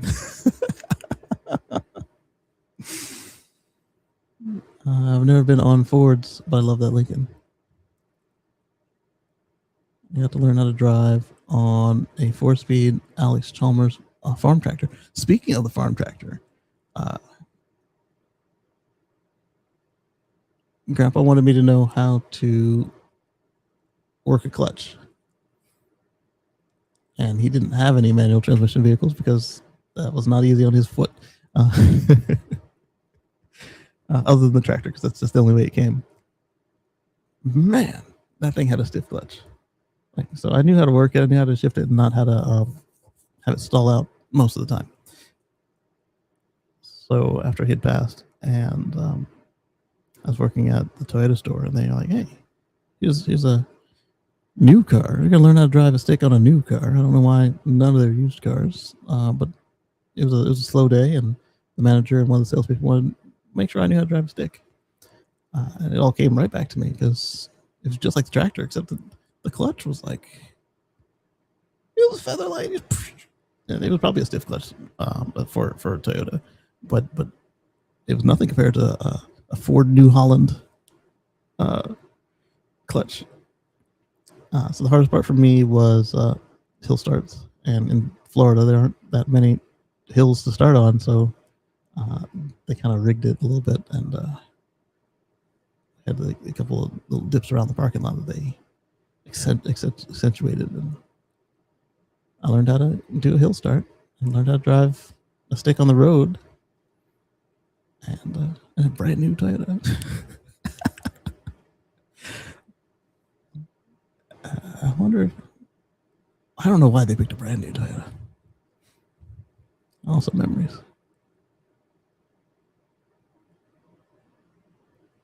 The springy curb feelers and the white walls. Yes, that's right. Grandpa had, he would get a new car every 2 years, or new to them at least. Sometimes they were new, sometimes they were used. Most of the time they would get delivered by a tow truck, kind of like Carvana does today, but this was like in the 90s and the 80s. And so I remember at least two of them getting delivered. Both of them were grandmas. Grandma had a silver Chevy Caprice Police Edition, and she had a red Firebird. I think that's what that one was, because my mom had a brown Pontiac with the fire chicken on the front. Both of those came on a rollback and got delivered nicely. Hey, Mr. Brown, here's your car. Flips the keys to Grandma. Grandma goes to work.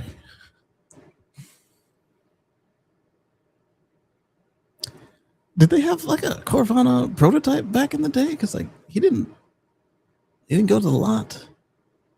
Literally, they brought a new car in, took his old one away, and then every other time they switched, it was his car or her car. They must have had services back in the day or something that did what Carvana does now. I mean, he knew how to negotiate, but he didn't like going to car dealerships. But he always had a new car.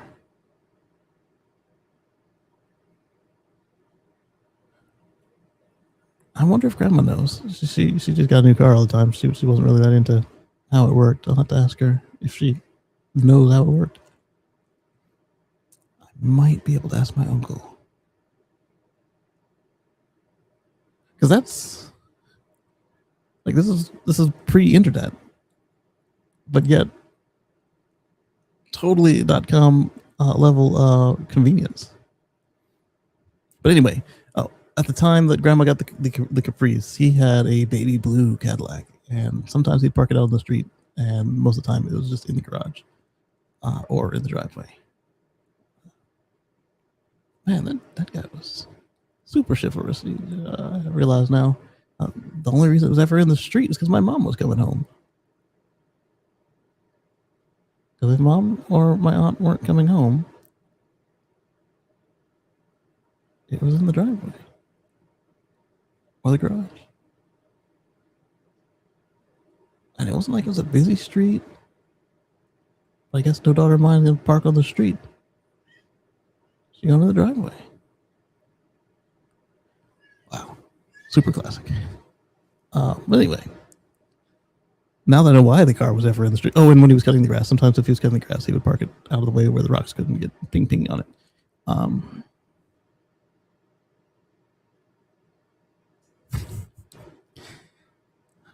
One of those times that he'd moved the car so that my mom could park in the driveway, it was a little wee thing, and this was in the fire chicken, and she had had the engine swapped by that point into a large V8 from whatever was stock. He had scolded her repeatedly about that because we were near enough to a gas crisis. I don't think we were in a gas crisis at the time, but we were near enough to one. And she just went to the biggest V8 of V8s. Like, what if this comes back? You're a young lady with a kid, and you got the big engine for what? You're not going to be racing. You're spending money on gas. It's irresponsible. But it sounded nice. But either way, while they were arguing about that, she went into the house to go grab something, and windows were down because that's what was acceptable back then. there was no air conditioning, so the car was off. It was not a hot day, but it was summer day. She couldn't have been in the door for like 2 minutes. It was a manual transmission car. And I let down the park brake because it was one of the handbrakes. So click the button, it went down. I'm like 4, 5. I didn't have the strength to pull the thing back up. I didn't know. Next question is, why was it not in gear? She just pulled the brake. Either way, I let the brake down. It's not on a steep hill like all the houses my dad liked to buy, but there was a slight slope so that it would drain itself and the snow would be easier to push out into the street off the sidewalks. And me and the fire chicken, we get to roll it. I'm a kid. Don't know what I'm doing. Cars in the middle of the street. It was a side street. It was near the school, but it wasn't like a main street. But there was occasional traffic on it. It was not like a cul-de-sac. It was a through street. And so she's inside getting whatever she's supposed to get, and all of a sudden she hears beeping, and she's like thinking that somebody had a crash or something. And she looks in the driveway. Her car's not there. Her kid's not there. I can only imagine the spike in adrenaline for that now. Having some of my own, but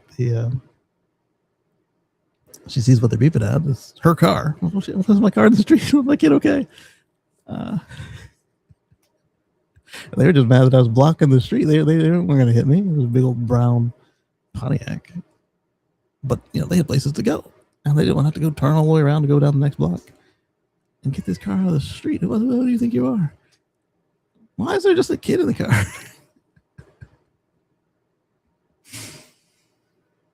She starts it back up, drives it forward again, puts the brake on, takes me inside. I was talking to her about it later. I don't know if she thought that the car rolled itself, but in hindsight, she seems to not remember that it was me that did it. She's thinking she had a failing brake or something. Well, unless the adrenaline blotted it out. I was in trouble though. I got beat that day. I agree with Lee. Thanks for sharing the great story. We'll be going soon. The final show of the play. We've got some setup to do. Indeed. Congrats on the show there, Brian. The show starts in 105 minutes. Have a great performance.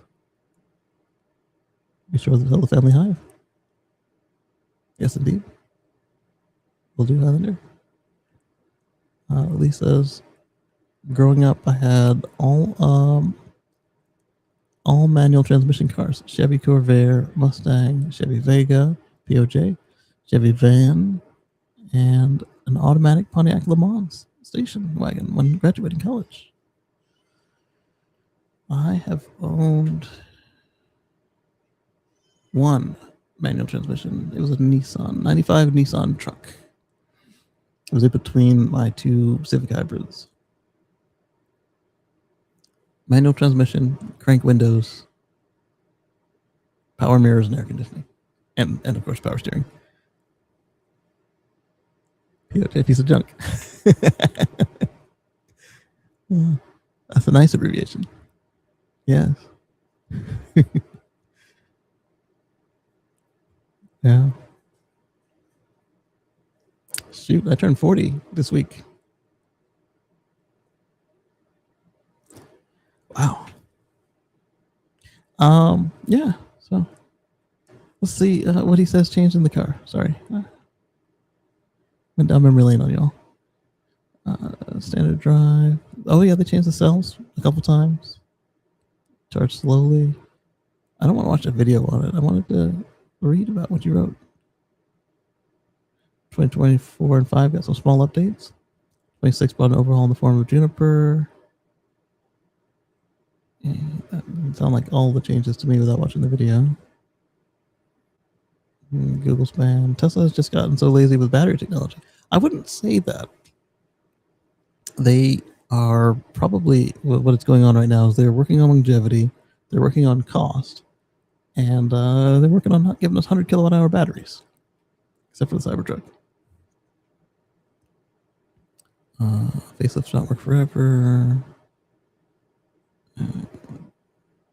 Respectfully, that's asking too much of them at this point. I might as well be a different company. Yeah, possibly. Leave me until happy birthday. Thank you.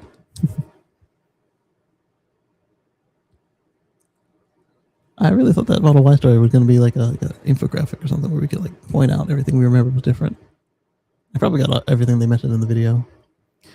Tesla's controversial door handles could trigger new safety rules. And again, why are you calling out just Tesla? Tesla, Land Rover, I think Jaguar had some. Yeah. Really what it was is Tesla and the Chinese. They really went in on the flush handles, and a bunch of the Chinese ones were not the safest implementations. And then, of course, like I said, the handful of deaths from the Model S handles from people being weird, like that trooper who responded and let the old man burn, rather than the old man had crashed in a bed of rocks. So instead of taking one of the boulders that the guy was on and smashing the window, the guy said, "Oh, I didn't have my window smasher tool." One of the other ones was a similar situation. I think just 2 or 3 for Tesla. And I don't think they were all catastrophic like that one was, but they were not good. But at the same time, though, you had the Corvette before the Stingray. It had no door handles, and it had the same sort of emergency release that the rear of the Tesla has, where you reach under and pull a string or a flap.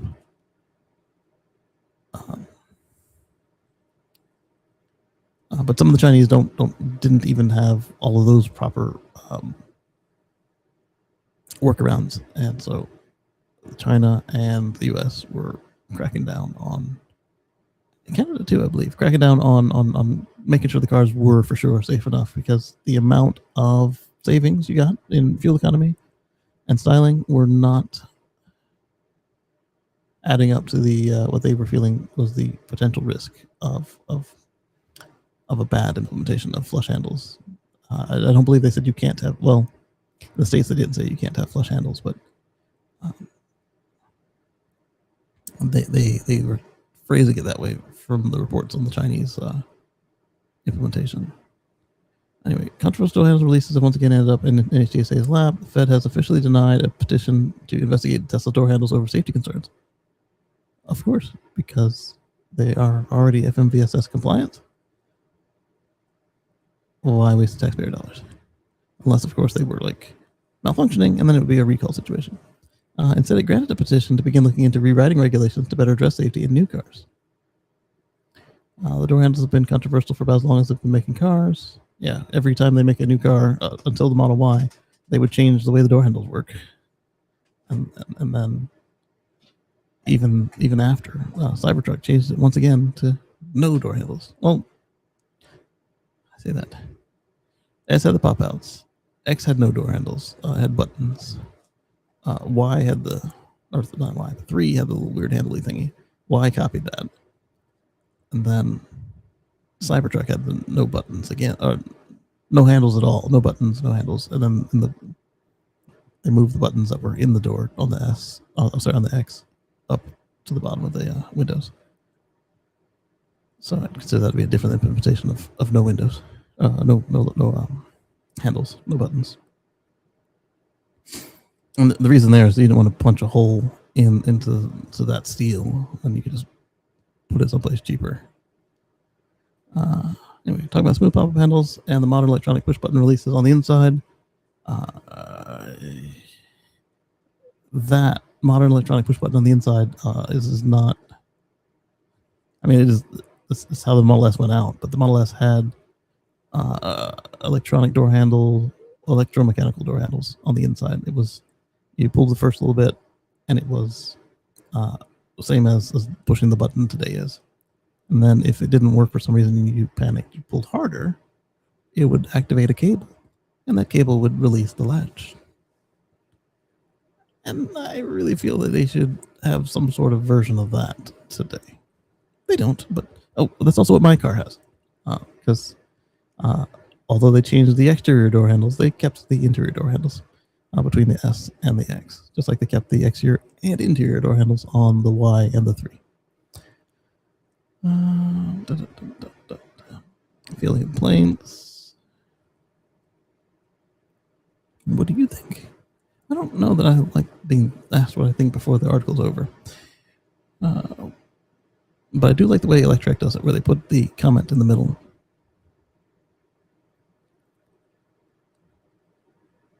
Thank you, Islander.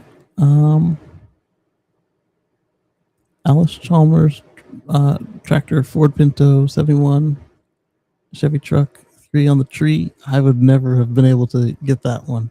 And definitely not today. I've learned later how to work the 3 on the tree, and now it's just gone. Chevy Apache truck, 3 on the tree with a vacuum tube radio. Oh yeah, 69 Roadrunner, Hurst 4-speed long throw linkage.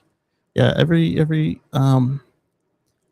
manual transmission I've ever worked has been at my feet, either in between my legs or off to the side. I've never worked a manual on the column unless for some reason I was driving somebody's like electric shifter, like a dual clutch or something.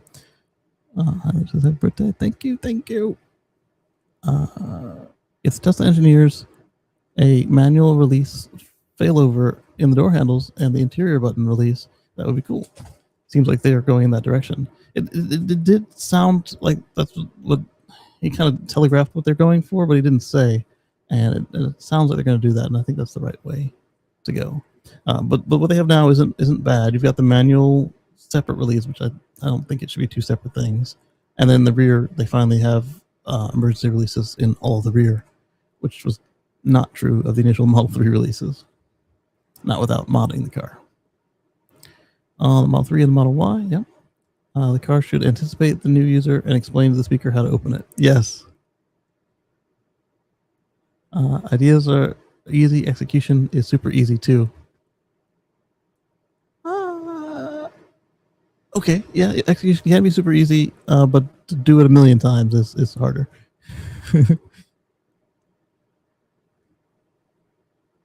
I hear you, Solo. Last year, Bloomberg uncovered a pattern of incidents, some fatal, in which people couldn't exit Teslas following a crash because the vehicle lost power. Now, the one people keep parroting back at me is the drunk teens in the Cybertruck that were doing 3-4 times the speed limit for their town into a wall. Car versus wall into fireball. The door handles aren't going to help in time.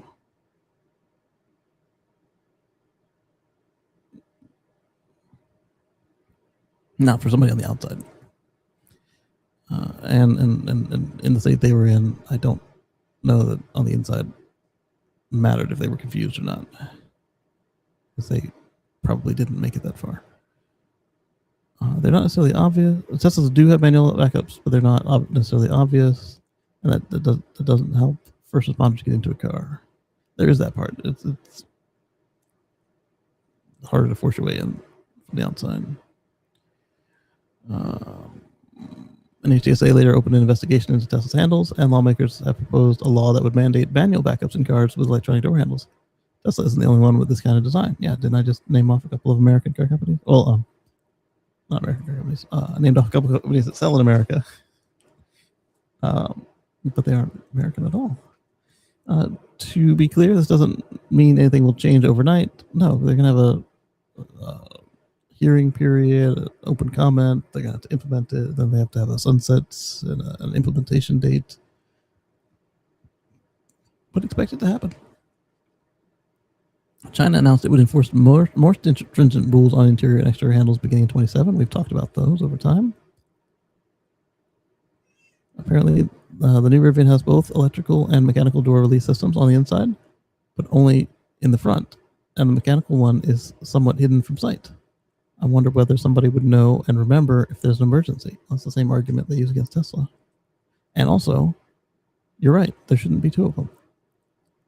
One should do both. Also, the exterior ones are only electric, and the pop-out function and the release open function is mechanical. I would prefer an old-style handle. Give extra half mile of range that the pop-up handles offer. But you don't even have to. That's kind of a false choice. You don't have to have pop-out or pop-in. You can have the little door compass.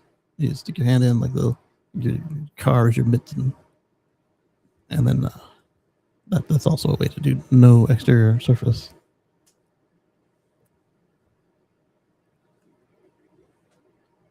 In an accident, same thing. Explain it.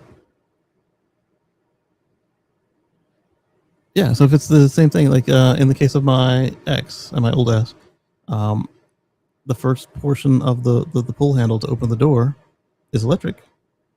And if you need more, if there's no power or you're panicking or whatever, you pull harder, and then that activates the cable, and then the cable unlatches the door. Oh! You're giving a scenario, and explain it. And then Grok says, "Don't worry, I got you." Oh, did you bring your towel? It's a Hitchhiker's Guide. Always bring a towel. Because Elon and Hitchhiker's Guide and Grok. Did you remember your towel? It's illustrative of how much more effective the Chinese are at addressing safety issues. They identified the problem and passed laws some time ago, and those laws are already in effect. I wouldn't go so far as to say that. They have a different political system over there and a different societal structure where I don't want to say authoritarian. I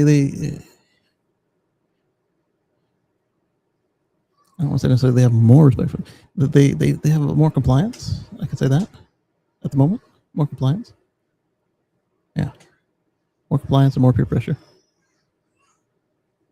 It's different. The same reason I was saying that I needed to see and learn more of the specifics before I could say per country whether I thought that the FSD not being allowed to speed was sensible or ridiculous or a nothing burger. It depends on the country. It depends on the culture. In Switzerland, if nobody is speeding, then yeah, having the car speed is probably a bad idea. In Norway, they are speeding, so yeah, having the car speed is fine. The last sentence of the article indicates that those laws will go into effect in 27. Not sure that's correct, but that's what it says. Already in effect. Yes, they actually are already in effect, but not for everybody. They latch on for everybody in 27.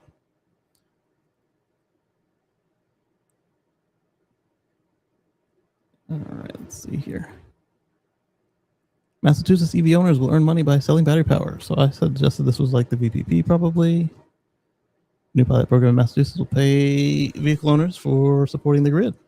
They may be able to earn hundreds of dollars depending on the two things that made me think of that is one, that makes the most sense, and two, that's also where we saw one of the first Tesla VPP power company participation situations. So maybe we'll earn hundreds. Several utility and technology companies have teamed up to make this happen. Dozens of vehicle owners will start earning money by sharing the energy stored in their batteries. Excuse me. For a long time, the idea of EV drivers earning money by sharing battery power sounded cool in theory, but hadn't necessarily materialized. But a growing number of pilot programs across the U.S. have now brought this concept to the real world. All right, so this is Massachusetts Clean Energy Center. It's funding the program will install 60 bidirectional charging systems in participants' homes. So dozens, literally, not like just 12. Multiple dozens. While the process sounds simple in theory, it requires specialized equipment installation, including a bidirectional EV home charger and an energy management system to communicate with the grid. It doesn't require all of that, but to do it safely and to do it in a way that is understandable. Oh, yeah. Several companies team to make this happen, including Eversource and National Grid, along with Energy Hub, Sunrun, and the Mobility Hubs. They will provide the software, grid integration, and the residents will earn an unspecified sum just for participating. They'll earn up to $275 per kilowatt over the summer, sharing electricity from their EV batteries per the report. So per kilowatt. I'm assuming you mean per kilowatt hour, because that makes more sense. But if you mean per kilowatt, I can give you up to 19 kilowatts from my car on the AC charger. But I assume you're going to take it out in DC. So that means you can have up to 150 kilowatts because that's what my car will do on the DC charger. But I do believe they mean kilowatt hours. And then we'll see, like Patrick was talking about on the show, where sometimes they pay a nice little sum for their demand events. And it's worth allowing your car to dump into the grid. Bidirectional means feeding the grid. That's correct. Peak demand electricity is expensive. Oh, yeah. It's to the point where I have a set of lights in the kitchen that 15 minutes before the peak period, it starts alternating colors between red and white. Even if it was off, it starts alternating colors between red and white. And then an announcement is played over the speaker, 15-minute warning. Give some ideas of things you might not want to still be doing in 15 minutes. Then 15 minutes later, it says, hey, we are now on the expensive power period. Please cease and desist. I could make it even smarter, like hey, why is the oven still on? I haven't done that. But I did have to update it when the power company changed their fee plan. So weekends are gone, so it's no longer just a free for all weekends. As far as it still goes up in the weekends now instead of not. And then in the wintertime, being generous, we're probably trying to get the thing pushed through. They gave us a second low peak in the wintertime, so I had to add that one in. And that added in the third program I'm working on. Not that I'm paused on or anything. I had to buy hardware, and I do still have to go and finish the programming on it. But I think this other thing I'm working on will make that easier as well. So store and sell them. Yes. Only problem is some utilities are not as practical as this one in Massachusetts, where how dare you take our cheap power and arbitrage it? It's our money. You said I could have it, and you said you'd pay me for it. Or if you look at California, where they just the rates are not. I mean, it's not saying it's not worth doing the arbitrage, but they mess with you. So it's not necessarily going to get your money back to buy it cheap and then sell it for more. Not saying that they don't have it, because they do have it in Texas. Or 7 minutes alone. Yeah, kind of like that. The list of compatible vehicles is also limited for now. Only the Nissan Leaf. I'm surprised the Nissan Leaf. Not surprised the Nissan Leaf is on there, because remember they had a vehicle to home adapter in Japan, basically from launch. If not, it was on year 2 by then. Kia EV9, Polestar 3, Volvo EX90, and the now discontinued Ford F-150 Lightning will be able to participate, as these EVs already come with vehicle-to-grid support baked in from the factory. A couple of Teslas, the Cybertruck and Model Y Performance, now come with bidirectional charging capability, but they're not included. Heatmap reports that this is because the Teslas build their DC to AC inverter into the vehicle, while others rely on the wall charger to do that work. You can still get the DC power out of the Tesla, but I imagine for a group this small, if they weren't already targeting Tesla owners, they might not wanted to put in the extra effort versus just being another shape of the same thing they already understand. I'm a fan of the Boring Company digging some long distance DC lines for transmission out of solar zones. That's a really good idea. And like they've already got they just put it in their utility area. Yeah, they've got the room underneath the road deck. Then the only program in the country, PG&E, is working with General Motors to connect 52,000 of their EVs to the grid by the end of the decade. By the end of the decade. Why is it going to take you so long? I know it's only 4 years, but still, why is it going to take you so long? Toyota says EVs could rival nuclear energy as a power source. Yeah, we know this. We're vital to our future. Lithium-ion batteries are saving the grid. I believe it.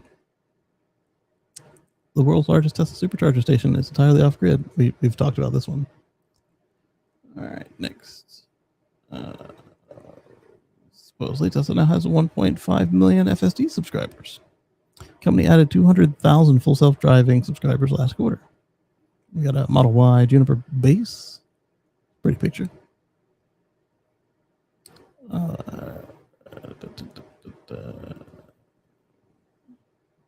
1.48 million cars around the world currently have access to FSD. It includes the number of people who purchase FSD upfront and pay monthly for the feature, excluding any free trials.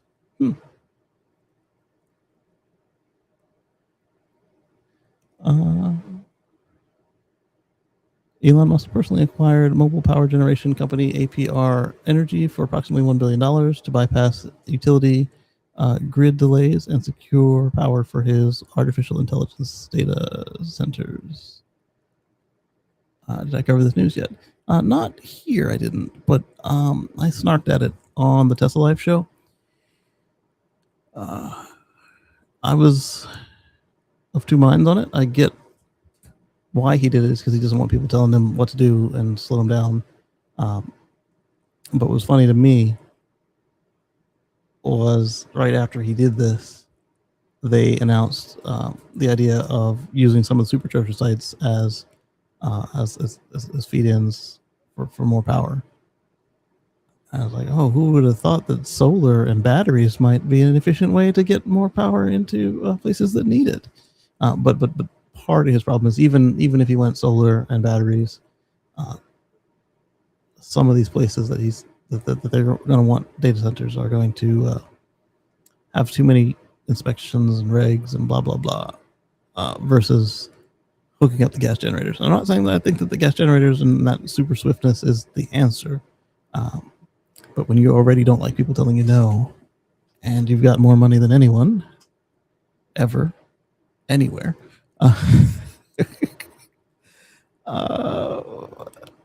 that is the solution. Yeah, it's a trailer with a natural gas turbine, and by turbine we're talking like a jet engine style turbine, or like the ones that you would actually find in a small power company, like the peaker plants. Elon's got to ramp up production too. Oh no! Hopefully he does something about the emissions. I don't know what you can do about the emissions, but I think that there is, like I say, electrify all the things. I'm not a fan of the fossils personally. I'm kind of anti-fossils. For me, I can't even begin to push that on others, but I can advocate that they not do it. Just because it's like you've got all the, not all, but a lot of like African and island nations are complaining that, oh, why do we have to deal with this emissions problems that you guys caused while you got to burn free, you in America, North America, China, Europe, but we have to meter our growth because they're not looking at pollution. They're looking at energy. All the nations are just looking at energy. And If you can just stick a straw in the ground and light it on fire, that's energy. But so is agrovoltaics and small nuclear, large nuclear, wind, hydro, turbine, water turbine.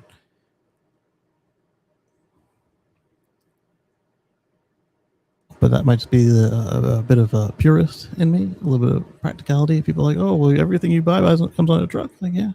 But now the trucks can run on batteries. They have been able to for years now. The batteries in the trucks were expensive. And then, of course, like I mentioned earlier in the show,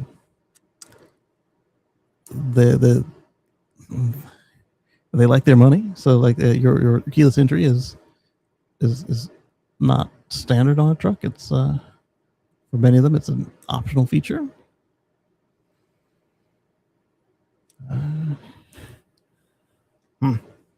I don't think it should be an optional feature for something like that. It's basically standard on cars today above X dollars. I doubt that they're pushing it that hard for the profit in the truck company. That they can't just include keyless entry. But that's me. All right, so FSD is 1.48 million owners, mostly subscribers.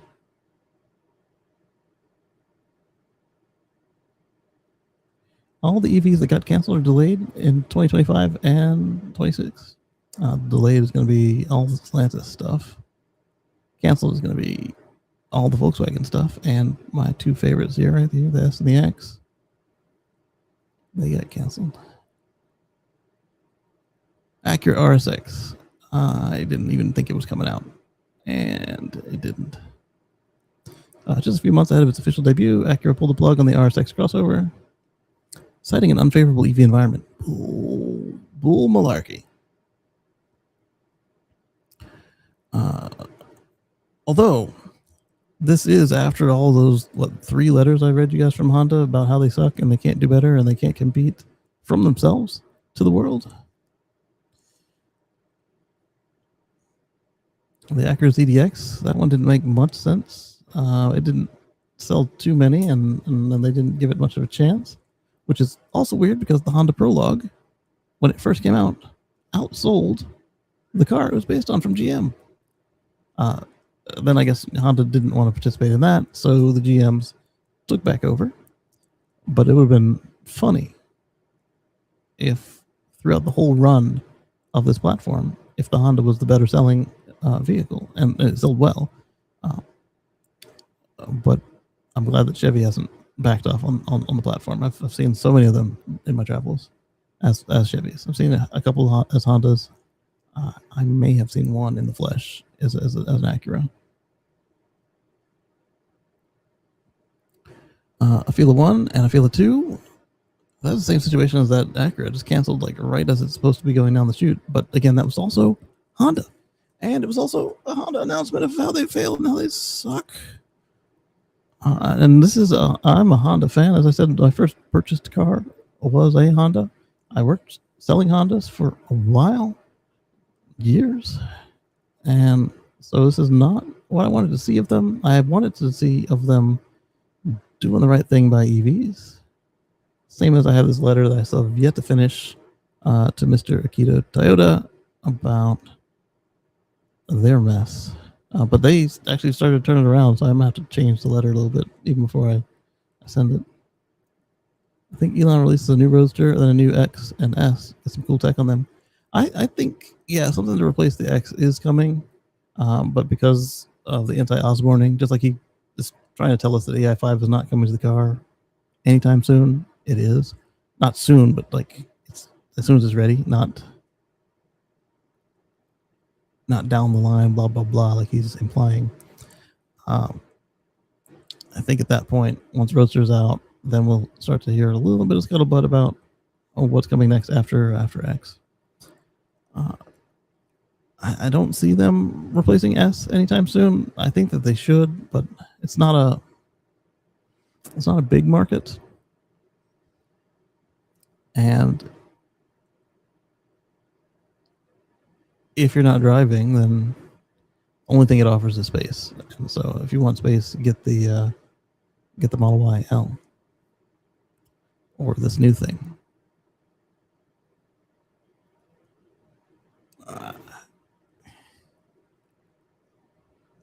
If it had manual controls, then yes, a large sporty sedan with premium features. There's still a market for it. It's just I don't know they're going for that market, even if they emergency stop and veer jets. Yeah.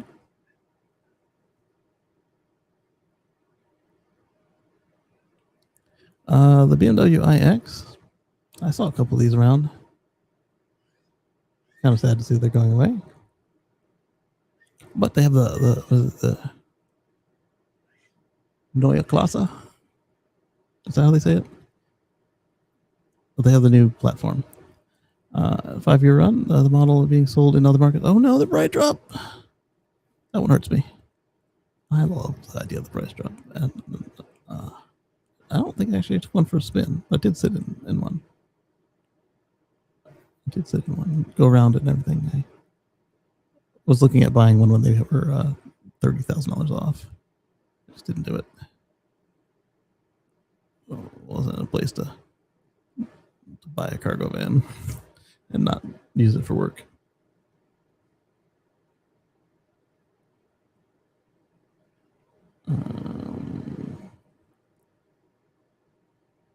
Let's see.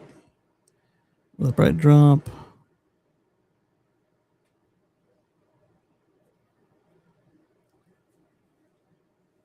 The Dodge Charger Deltona RT Fresonius.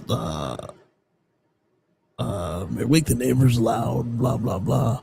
RT edition. Postponed to 26. It's not coming. It's not coming. I mean, the whole Charger itself, the Charger line, is not doing well, but their EV got a terrible entry. And again, I'm gonna say this every time I see it and bring it up. It costs more than a Model 3 performance and is slower than all the EV trucks.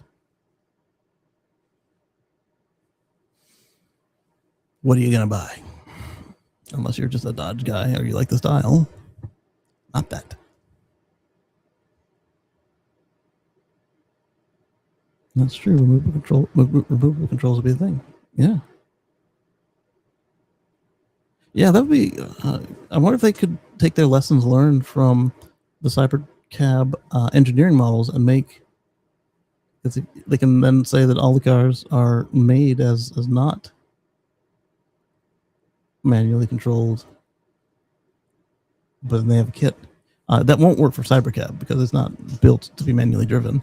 But if they have a car that's designed, movable seat, mirrors, all that stuff you're going to need, and then they can sell it as the track kit or something like that, and then it's really just a drive-by-wire clip-in. That might be something right there. And then that brings the large premium sedan back onto the table. There it is, the Dodge Charger Fresonius Banshee. Canceled reportedly. Yeah. Did you think it was coming out? F-150 Lightning, as is, unfortunately, discontinued. Ford's next generation full-size pickup truck, also canceled. They got some new thing coming out, supposedly. Ford's next generation electric van, canceled. That one is stupid. Why would you cancel your commercial van? Your commercial services are continuing on, and with the industry going electric, are they just going to run this one longer like they did with the last one? Run for 50 years on the same platform? I hope they don't do that.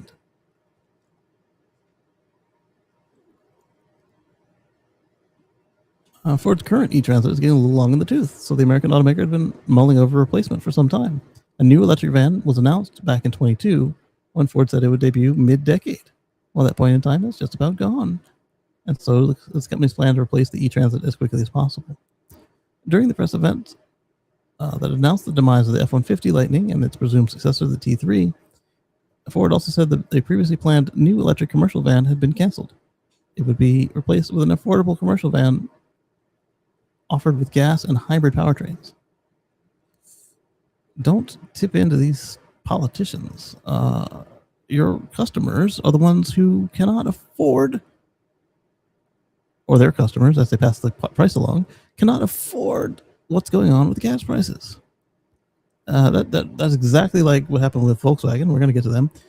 Canceling all their EVs to build Atlas V8s right before $5 gas hit. No, sorry. $5 gas hit, and then they did it. It's even more stupid. I wonder if they're keeping the electric van in Europe. I know their electric vans are out in England. Yeah, they are. They're not that stupid. They're playing points for politics here. The people they're trying to curry favor with are anti-EV and anti-windmill and all kinds of stuff. So they're just trying to make it look like they're team players at our expense. The Genesis electrified G80 is discontinued for 25 model year. Yes, that's true, but this one was never. This was a little in-betweener thing. In fact, if you ordered one, it came from China. Like they put it on a boat and shipped it over from China. It wasn't. It wasn't meant for regular production here in the States.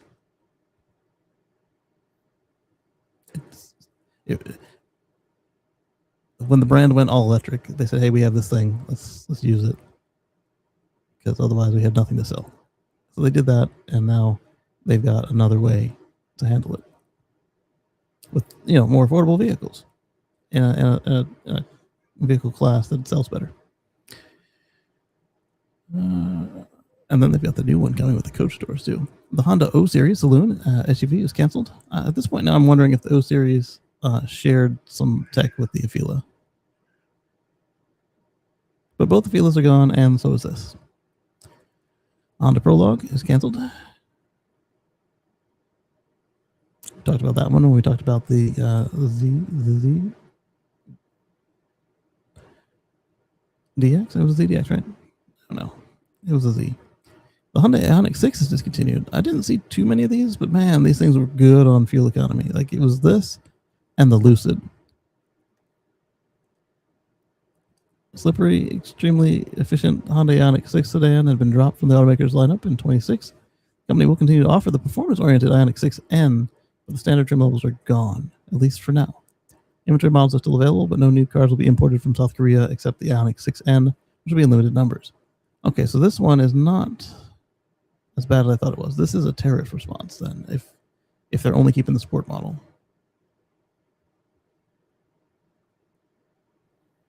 Lisa, I wonder if Ford will use their unbox methodology on the upcoming 30,000 EV truck for near future EVs, new van, etc. I would think that if this works out, they would be foolish not to bring it along on other stuff, at least in part, even if they don't want to use all of it after they try it out. All right, so the Kia EV6, hey, Anders, right there, got you. It's delayed until the GT is delayed until further notice. So if you guys remember here in the States and Canada, this thing was the marketing was this is faster than a Ferrari off the line. So why the 26? It's probably going to be again the tariffs because they were building a battery factory here, and then we arrested like at least half of the construction crew and tried to send them to El Salvador and put them on a plane at South Korea's had to run some real South Korea had to run some real diplomacy to get their people back, and then the tariffs. So I wouldn't be surprised if that's what happened to the GT6 here.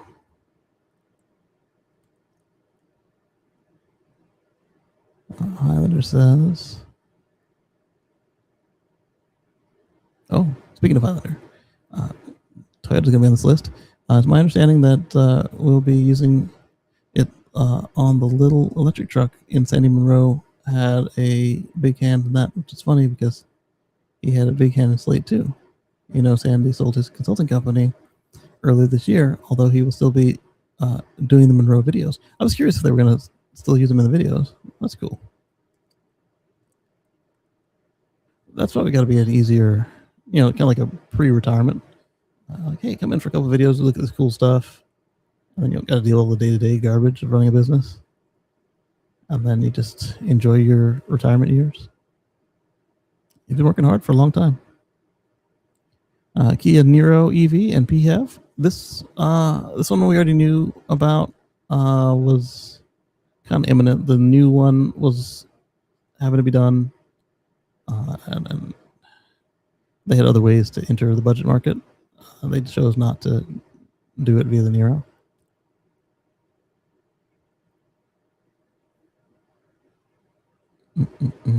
Yep. It's the tariffs. 15% tariff, and then the lack of the tax credit did not help it either. When you're focused on budget, and then somebody blows up the economics, not just of whether your customers can afford anything, but like your ability to sell the car at the price that you built it for, you end up canceling it.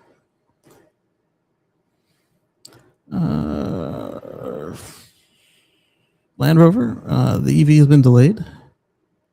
They didn't want to make it anyway. The Maserati MC20 Foglior canceled. Didn't want to do it. They're only doing it because they felt they had to. Nissan Ariya production hold in the U.S.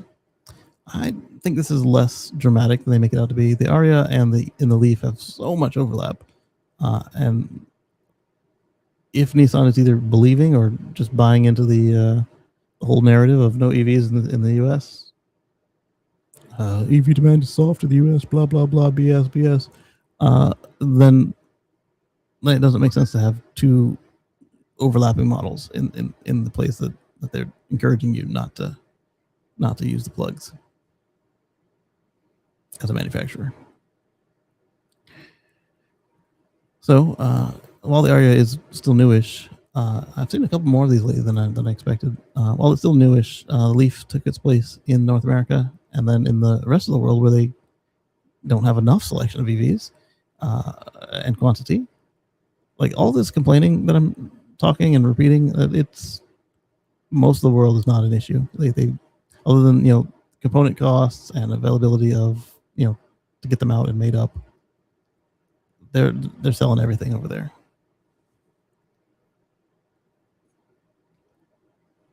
Nissan Leaf S delayed indefinitely. Look how close they look. Anyway, so the Nissan Leaf S, again, politics, because they were ready, and then nope. But the good thing here is it's just a trim. So if the gas price continues to put a burden on people, or the political winds shift and you don't have Don Quixote pushing the anti-windmill agenda, or it doesn't matter that he doesn't like windmills because people don't want $18 US gas. So I'm sorry, Europe, whatever we're paying when we're paying your prices. Woof. I don't want to know what you're paying when we're paying your prices. To the point where, because no matter what your my jersey says this, no matter what team you're playing for, if you can't get to where it takes to do your day-to-day stuff, there is a point somewhere along a scale for people to push back and say, hey, same team, blah, blah, blah, but I want bacon for dinner. Or, I couldn't get to work because I couldn't afford fuel, so I'm getting the windmill power. Sorry, bub. I'm surprised how much people are willing to get backstabbed, but eventually they will have enough, and I think at that point, a $30,000 Nissan Leaf or less will be easy peasy for them, assuming they can get enough computer chips to make the thing at a reasonable price. There, from what I understand, there was an investigation opened up into RAM collusion. It's not the only reason that all the compute is expensive, but had they not curtailed production and had they not done everything they could to cartel up the prices, then the AI worrisome of pricing and availability of everything would not have been what we're seeing today. It would have been like, oh, hey, is that cool technology? Have you tried the new word processors and what do they call Lotus nodes? Do they call it spreadsheets right away, or did they call it whatever they called it? Hey kids, have you tried this new solar-powered calculator? If it weren't for the interruption in the rest of our lives, it would have just been also like, hey, that's that new tech. Instead, you get to the point where some of the line workers on the Samsung line, they're in line for multi, some of them $1 million bonuses, but I'm not faulting the workers, because what actually happened was at first they were not going to get their bonuses, which is even more insane. Although SK Hynix down the road, they got their bonuses, and the folks threatened to let them eat cake if they didn't get their bonuses. So Samsung did the right thing, and the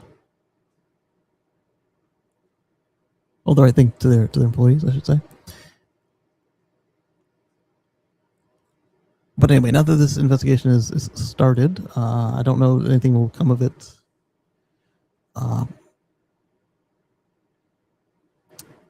In the climate that we're in,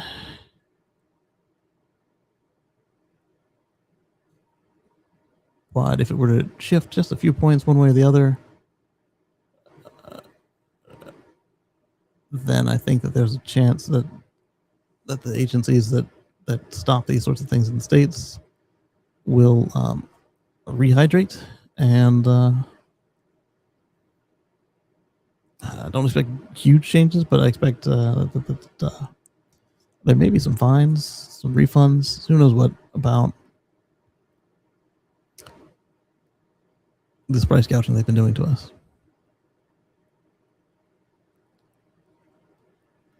There's RAM I bought for my stack of ancient computers here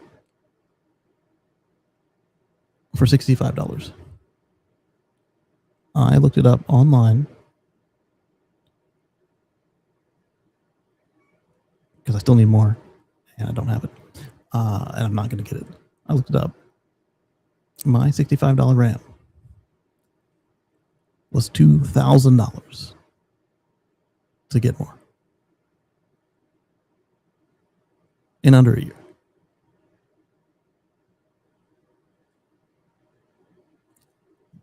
They didn't need to get this way.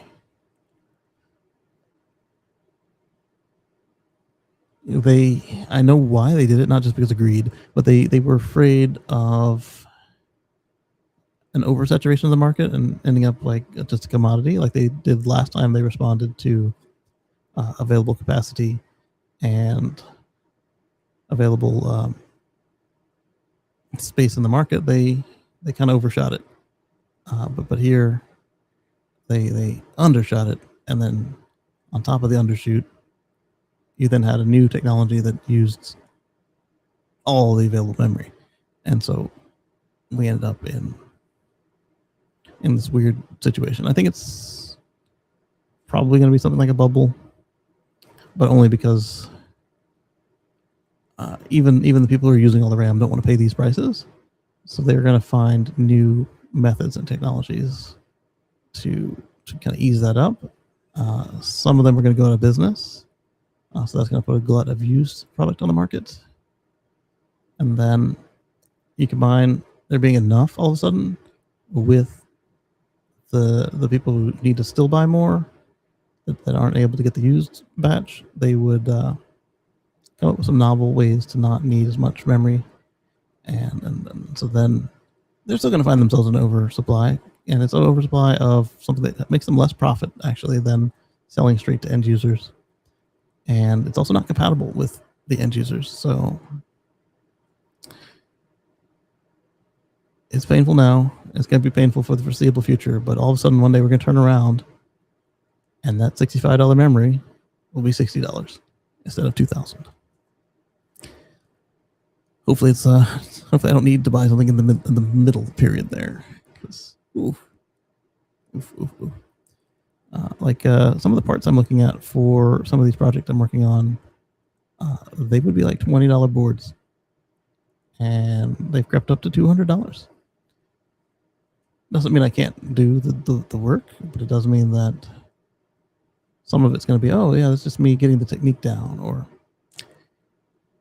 yeah, the customer doesn't want to pay that price. All right, well, let them bring that. There was a computer maker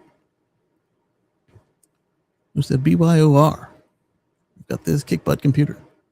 If you bring the RAM, we'll build it for you. It's like, what? This is a commercial for sale turnkey system. Ships with zero memory. That, like, we had kits before, but this is not a kit. This was supposed to be a full computer, and no RAM.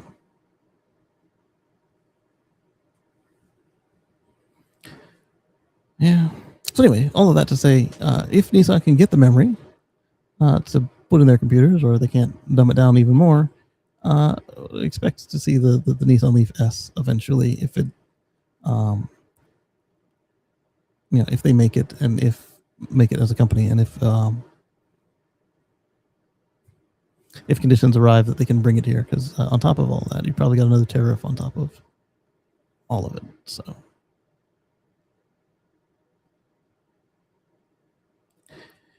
it can happen, but I don't know that it will happen. Let's see. I understand it's using it on the Slate too. Highlighter gives a thumbs up. $300. Oh my goodness. Yes. I just put unused 4 terabyte SanDisk SSD in my Model Y a few days ago. Will likely replace it with a cheaper 1 to 2 terabyte drive and use the 4 terabyte with one of my Macs or PC. Prices are currently insane. Oh yeah, speaking of Mac, I mean, their prices were always higher, but it got to the point where they were the economical option because they had pre-bought enough supply to pass the savings on to their customers. But recently, was it this week or last week, the news came out that they were dropping more of the choices, and the ones that remain, we're seeing $200 to $400 price bumps overnight, because even Apple couldn't get around this mess. I bought the 4 terabytes a few months ago. It was still way more expensive than the ones I bought earlier. But this affects all components. I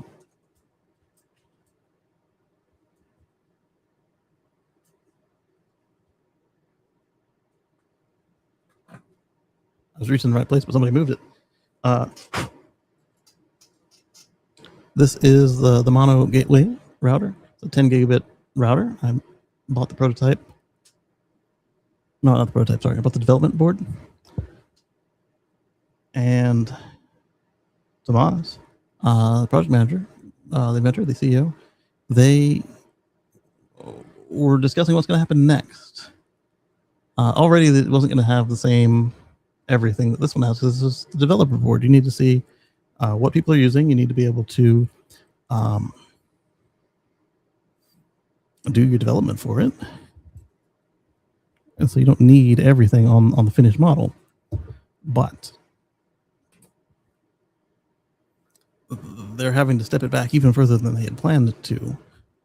They all have ECC memory. Basically, it's a really good computer in a box. So they said Right now, they're at their rates. They're at double the price for half the memory, not just the memory, also the storage. To the point where, if he sold it for the same price today, it would be half the machine. People would. He wanted to know that if he kept the price the same, that you guys were going to be getting a less capable product. And then he was considering, like, well, if we make it where we were going to make it, the one in between what he said they could do right now and the one that's in my hand there, that one would still go up in price. And, it's not the development board, so what's weird is it's going to be more costly than the more capable machine, because that was just a limited run and it's done. And that's basically what I'm looking at with some of the projects I'm working on now, where if I can finish them in time, get the software straight, get the hardware locked down, then I'll be in the same race of just chasing down a mess of the pricing. Unless, it fixes itself like September, so maybe it'll fix itself, and then I'll be going into a falling market. And then, but at the same time, there, in that case, though, you want to make sure that you're not grabbing it going down, and then your product costs more than other people's stuff that was able to get it for the current prices. The prices regarding Apple are way more than what you mentioned. I've been waiting for the newer Mac, and the pricing is up $800, almost $2,000 more for the same configurations. Oh, you're right. I'm thinking what I was looking at was probably like their SKUs and the package deals, like, the one you could find on the shelf at the Apple store. But like where you go through and you pick, I bet you that every single sub item has gone up some crazy amount there. Like, you want more processor? Okay, we do this. You want more graphics? Okay, this. You want more RAM? Gotcha. You want more drive? All right, here's the drive. And on top of that, the base model is gone. Just gone. And the Mac Daddy model. The Mac Daddy on Mac. But anyway, the big one, it's gone too. So like you can't spec them out no matter how much money you have. I'm sure you call them up and be like, hey, I'm Jeff Bezos. I need 20,000 of these Mac Daddy models for us to do blah, blah, blah. And I'm sure Apple would spin it up. But you're going to buy 10 or 20 or one? They're not. No, those are gone. The base model and the Mac Daddy model. Ooh. It is interesting times we're in right now. So Nissan and Infiniti electric stands built in the U.S. canceled. Again, the windmills. Oh man, that was a pretty concept. The Vision QE concept. Vision Quay. Nissan and Infiniti electric crossovers built in the U.S. Delayed till 2028 and 2029. What's the difference? Sedans versus crossovers? Yeah, sedans gone. Sedans were already a soft market, and then you add in the anti-EV Korean favor. And then the SUVs are easier to sell, more profit, and you gotta delay them too. Be interesting if these actually look like this. Looks like it'd be hard to clean. Nissan Hyperpunk concept. Polestar's entire lineup discontinued in the US. Yeah, we talked about that. The lovable Polestar 2 was the brand's first model to be discontinued in the US. Then the whole company. Porsche's flagship electric SUV delayed. The Germans, again, didn't want to do electric. They've done some nice ones, but if you can get out of doing it in the US, either because you didn't want to do it in the first place or the tariffs would make it impossible for you to make a profit. It's easy to sell that anti-EV story if you just jump on board with them. The new electric, I know it sounds like conspiracy theory. It's not. Just look at the numbers. Look at the statements. And then look at the real numbers for the soft market, nobody wants this, blah, blah, blah, blah, blah. The only way they could even push that the EVs were down was to pull the demand forward. No, the 7500 is going away. Okay, so anybody who has the means and wanted the 7500, they pull their purchase forward. So now you've got a dip in the middle where it normally be sales. And those people already bought their car. They're not ready to buy another one yet. Oh, these people need a new car for other reasons. They got a bad, they got a baby, they got a crash, blah, blah, blah. So now the market starts to slowly come back up to where it needs to be. But then, $5 gas, $8 gas. Let me get out of this rat race. So then, actually, it ends up selling more EVs than ever before. But the problem is, just like these RAM people, not RAM the company, RAM the memory, you cut your production right before a huge demand window, and now there's nothing to fill it with. So that is not that nobody wants an EV, it's that there are no EVs to buy. And again, not really a conspiracy theory. Just look at it. The Ram 1500 all electric is canceled. Really? I didn't notice that. I expected it, but I did not notice that. They had the EREV. Is that still coming or pretending to come out? In favor of a version that uses electric powertrain and V6 engine, solid generator. All electric Rams canceled. The range extender was renamed the Ram Rev. All right, so they haven't canceled it yet, but I am not holding my breath for the Ram EREV. I do think it's a good concept, and if it comes out, good on them. I just don't trust them.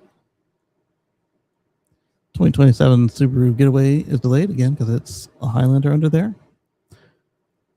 Tesla Model S and X. I get it. I don't like it, but I get it.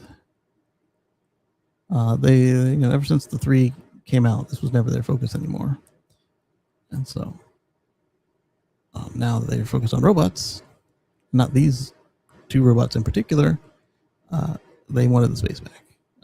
As you saw on the Tesla Live show, we looked at a video they put out recently of them sealing the deal. Like there's nothing left in the space where they were coming from. So, and then I don't know why it's at the bottom of the list, but there we are. The Toyota 27 Toyota Highlander EV is delayed, which caused the previous 2 entries to be delayed as well. 3? Did we do Lexus? No, we didn't. There's 3. We did the Subaru. We did the. Did we do 3? You can tell I need to eat some of this stuff that's coming my way. I'm starting to slow down again. Volkswagen ID4 was canceled in the U.S. in favor of using its space on the line to make the V8 Atlas. Right before $5 gas. Lisa, I'm only asking because I don't know. Lee, is it true that the increase with these laptops is due to the data centers buying all the chips? That is definitely a component of it, but it's not the only reason. They are the easy ones to blame because they are the ones that are being capped out to and catered to, and they're the ones who can still get them on order. But it's not just them. It's they want them combined with there are none to get because they lower the supply. Across the board, it is a chip and RAM and storage. Yeah, both RAM and storage mostly. Demand problem, probably not due to the data centers, but also against futures for AI-related and consumer-level chips. Yeah, a conspiracy theory that I've been hearing is that they don't want us to own our compute in our hands. They want us to have a little device we pay $1,000 for and can't hold any of our stuff. We got to pay them monthly for storage. We got to pay them for compute, pay them for apps. I'm sure there are some that actually want this future, but I don't think that the industry is actually trying for that. I think it's just a very real possibility at this point. And then there's the further conspiracy theory side of it, where they're like, oh, not only do they want it for the money, they want it for the control. They can read your mind because you can't store any private notes anywhere. You've got an always on camera on your neck, and you got blah blah blah. So just like I thought the other ones were not the plan, I think that one's even less of a plan. Although things like ID to use the internet that are seriously being considered, not good at all. These people forgot as much as they like to kowtow to the founding fathers, to give up your liberty for safety. And they only keep that for one, it seems. But anyway, for everything else, to give up your liberty for safety is to invite tyranny. And protect the children. I'm not saying don't protect the children. I have children. I want them protected. However, don't use my children as a freaking meat shield. You're doing some weird stuff, and I don't like it. And don't use my kids as a guard for it.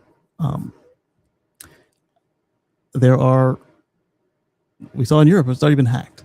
This ID to use the internet. They want to do ID for internet here, and they're not looking like they've learned any of the lessons before trying to bring it here. So you've got these immutable identifiers we use for credit and identification, our social security numbers. You've got our faces and our biometrics that we can't get out of. And they're trying to just put this on the open internet. They can't even keep our phone records, our bank records, our purchases secure. And they want to put our full IDs on the internet to use. They say, oh, it's anonymous. It's just to make sure that you can get on. Who's to say that they already do this right now? They already know which phone you have if you're signed out, what you clicked in on your PC. It's got a fingerprint, if even worse on the PC. Where you're going, who you've clicked on, where you've been. And they can disambiguate that and figure out it was you. Not just, oh, this was number 9,000. This was number 9,000. This is Kacey. Without the cookies.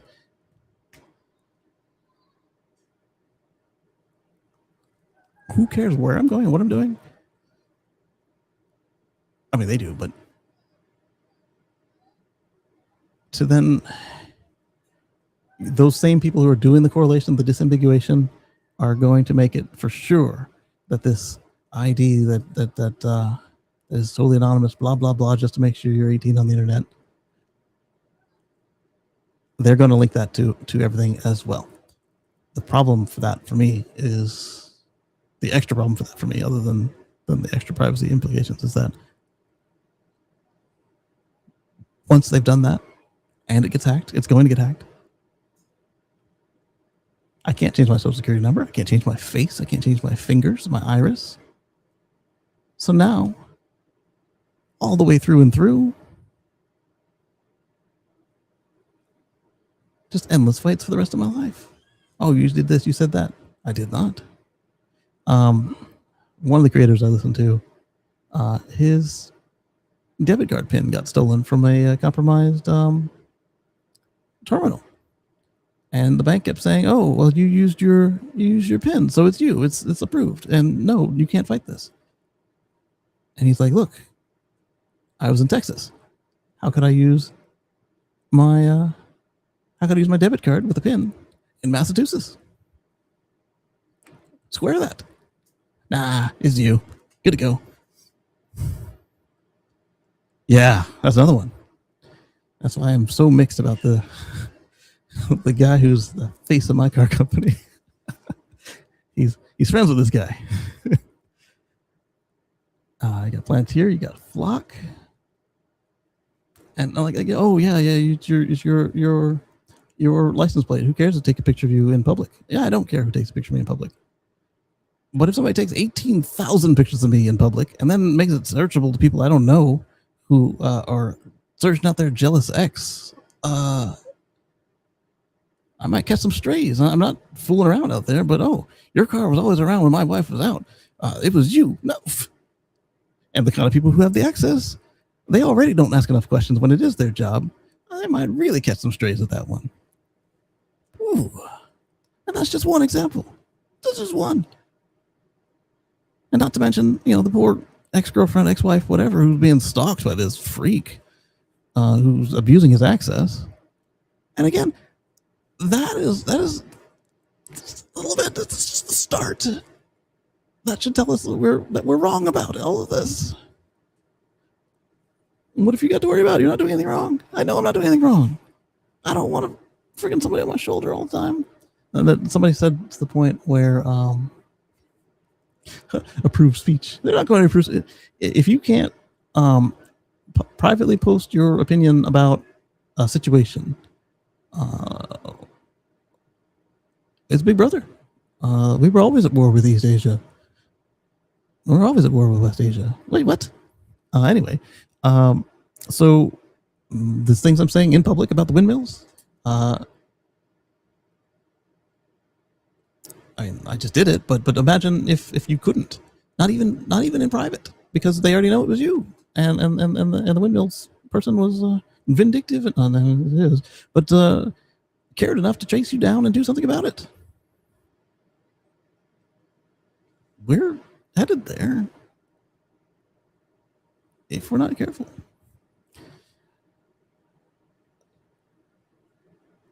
Back to them canceling stuff because they can't afford it for tariffs and memory and excuses for currying favor. The ID7, the ID Buzz. The ID Buzz is interesting to me because it's still on sale and they say it's coming back. And they showed some stuff. But yeah, I do think it goes on this list and then comes back off the list. I'm mad at the ID Buzz because 25 years they've been dangling this little freak in front of us. And then when they finally brought it out, it's nothing like what they showed off at all, other than the way, the two-tone and the giant VW badge. So I'm just salty about that. The Volvo EX30, it's probably tariffs. That's a popular little car. I see it running around a lot. It might just be because I'm near a bunch of Volvo factories. Bollinger Motors is dead. They should put the whole company on the list. The Hyundai Ioniq 6 is mostly dead in the U.S. All right, let's move this over here. Next one. You've had raw meat today. Turned off my filter for a couple stories, didn't I? A bill taking aim at Chinese cars in America just advanced in the Senate. It could hit Mercedes too. On this one, they're trying to do the right thing, I think is what this is. And sucking at it. Casting too wide a net. The bill would ban automakers with more than 15% stake by Chinese entities has progressed in the Senate. One automaker has caught up in the crossfire is Mercedes-Benz, which has nearly 20% stake held by Chinese investors. And this is a problem for them, especially because before Tesla, if you wanted to sell in China, you had to have a certain amount of Chinese joint venture, or you were not entering the market. And if you were already a smaller car company, it might equal to where you're getting squeezed by some strays that you weren't expecting to be catching. By the way, I just watched Spielberg's Disclosure Day with some facets related to this discussion. I watched it 4 times already. I bought it from the Apple Store. I need to get that on my list.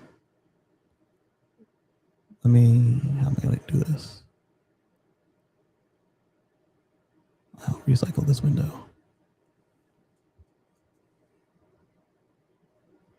I typed all the letters out of order. I got all the letters, but they were out of order.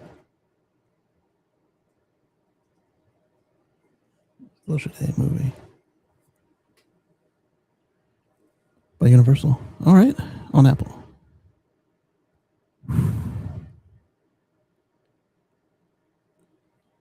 Kind of politics my parents and grandparents had to worry about versus the kind of weird stuff we have to worry about. Oh my goodness.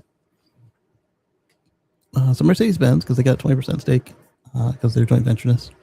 U.S. lawmakers say that General Motors and UAW are pushing for the low ownership threshold. And see, that's what I'm talking about. They are trying to do the right thing, but they need a monkey paw specialist in our law chambers.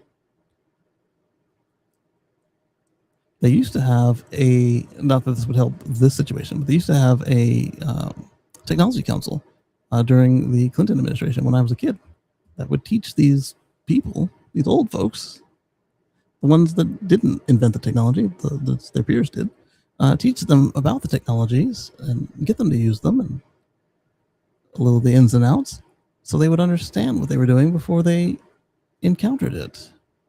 That has long been gone, but maybe they could bring that back. Part of the reason I think of this is we had a bunch of really, really weird questions from our lawmakers to the tech companies over the years. One was complaining about Google to Facebook,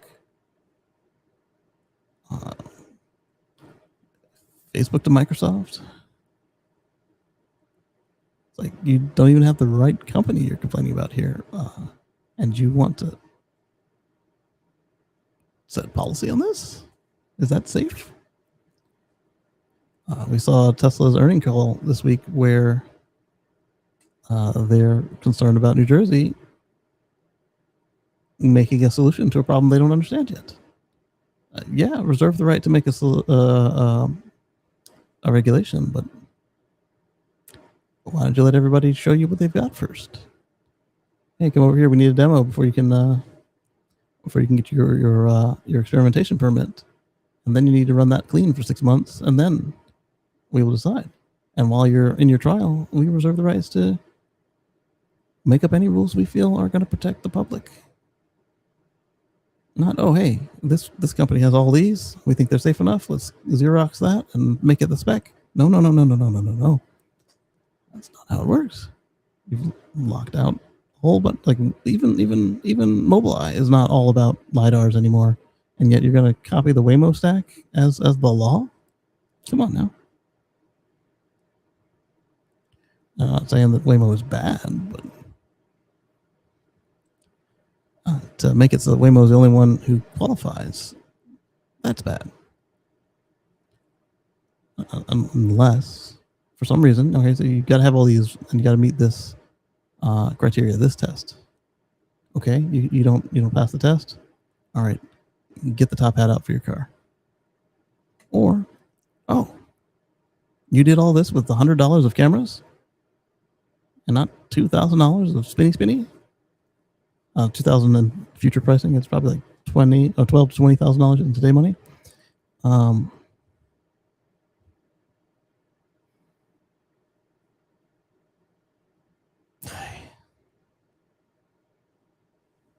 So anyway, yeah, that's relating to what's going on here with Mercedes maybe catching a stray from what seemed to be many people. I'm sure there's an element of maliciousness somewhere, but I don't think that's everybody. What is it? Don't attribute to malice what you can attribute to stupidity.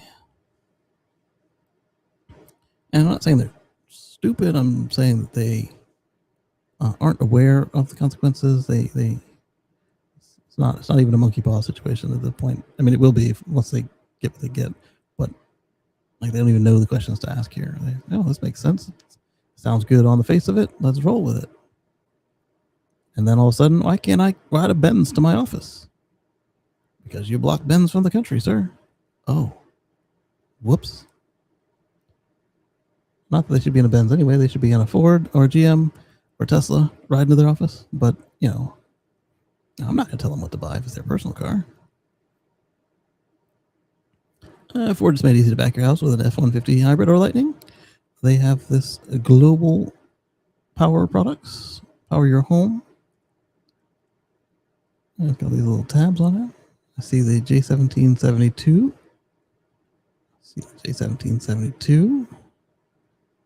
And I'm sorry, it's not J1772 anymore because that would only be the old style inlet outlet for the car.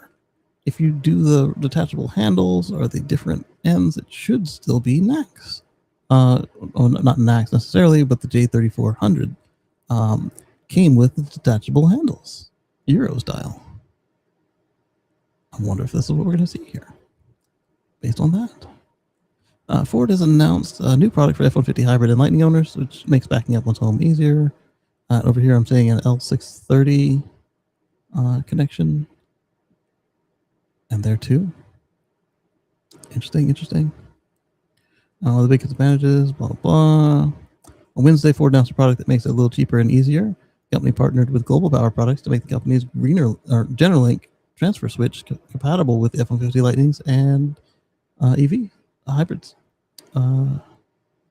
Both have a feature called Pro Power on board that can deliver power through a 240 outlet in the bed.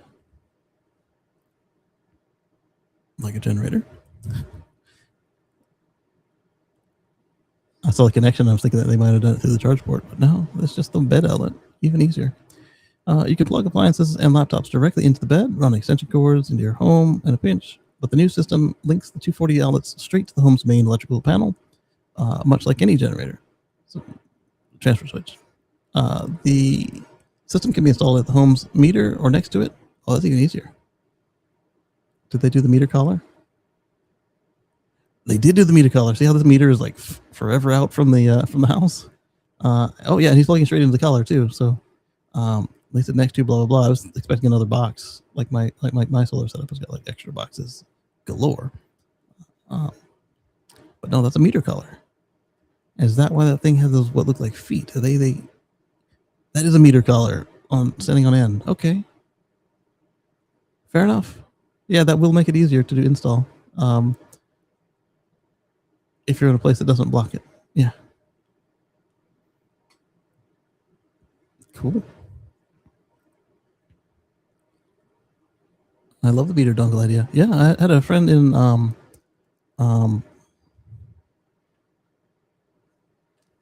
South Carolina who's working on a situation like this for charging your car, and I don't know whatever happened to it. I saw a bunch of what looked to me like copies of his idea. I showed him a couple of them, and I kind of got mumblings about them. And says, "Is you? Did somebody steal your idea? Did somebody commercialize your idea? Congratulations if that's the case." And so I think what happened was, thus far, I think a competitor got there first.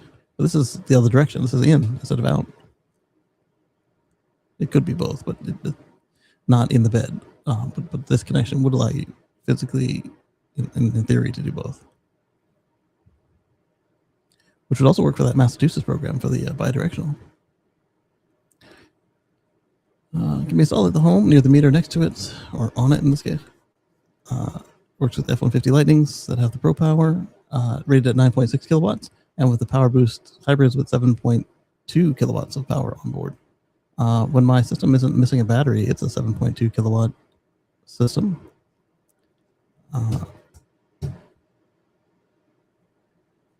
One of the children is beating on the doors. And thunder. What a combo. Post in the forums. Huh? I'm almost there. Yeah. Somebody wants me to drive them places. Get a license. 12-inch cord called the Ford vehicle connector. Ford says plug straight into a generator. Similar idea. Dedicated charger outlet. Circulate the meter instead of going through the home electrical panel. Yeah.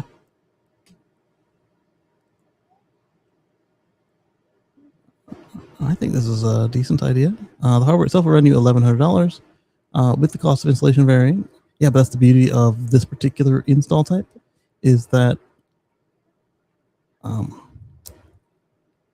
labor should go way down because they're going click and then certifying it versus running cables, punching holes, adding a sidecar, putting some boxes together. That's the beauty of the meter collar installation method. Not every utility allows it. Yeah, that's what I said. If you can get it, should be $250 to $450. That's not bad. It's way higher than I would expect to pay for stuff I would install in this building. But there are other places and other labor rates, and as I said, more complicated installs that cost more. That option isn't particularly exactly cheap, but if you live somewhere where power outages are common, it could be worth it. And the other way is to use Lightning as a backup battery bank. Installing a system that automatically pumps power into your home through a Ford wall charger can be far costlier. That's another good point, is you do the Ford Pro Power charging system from Sunrun Ooh, it certainly can be more expensive because it doesn't use a meter color.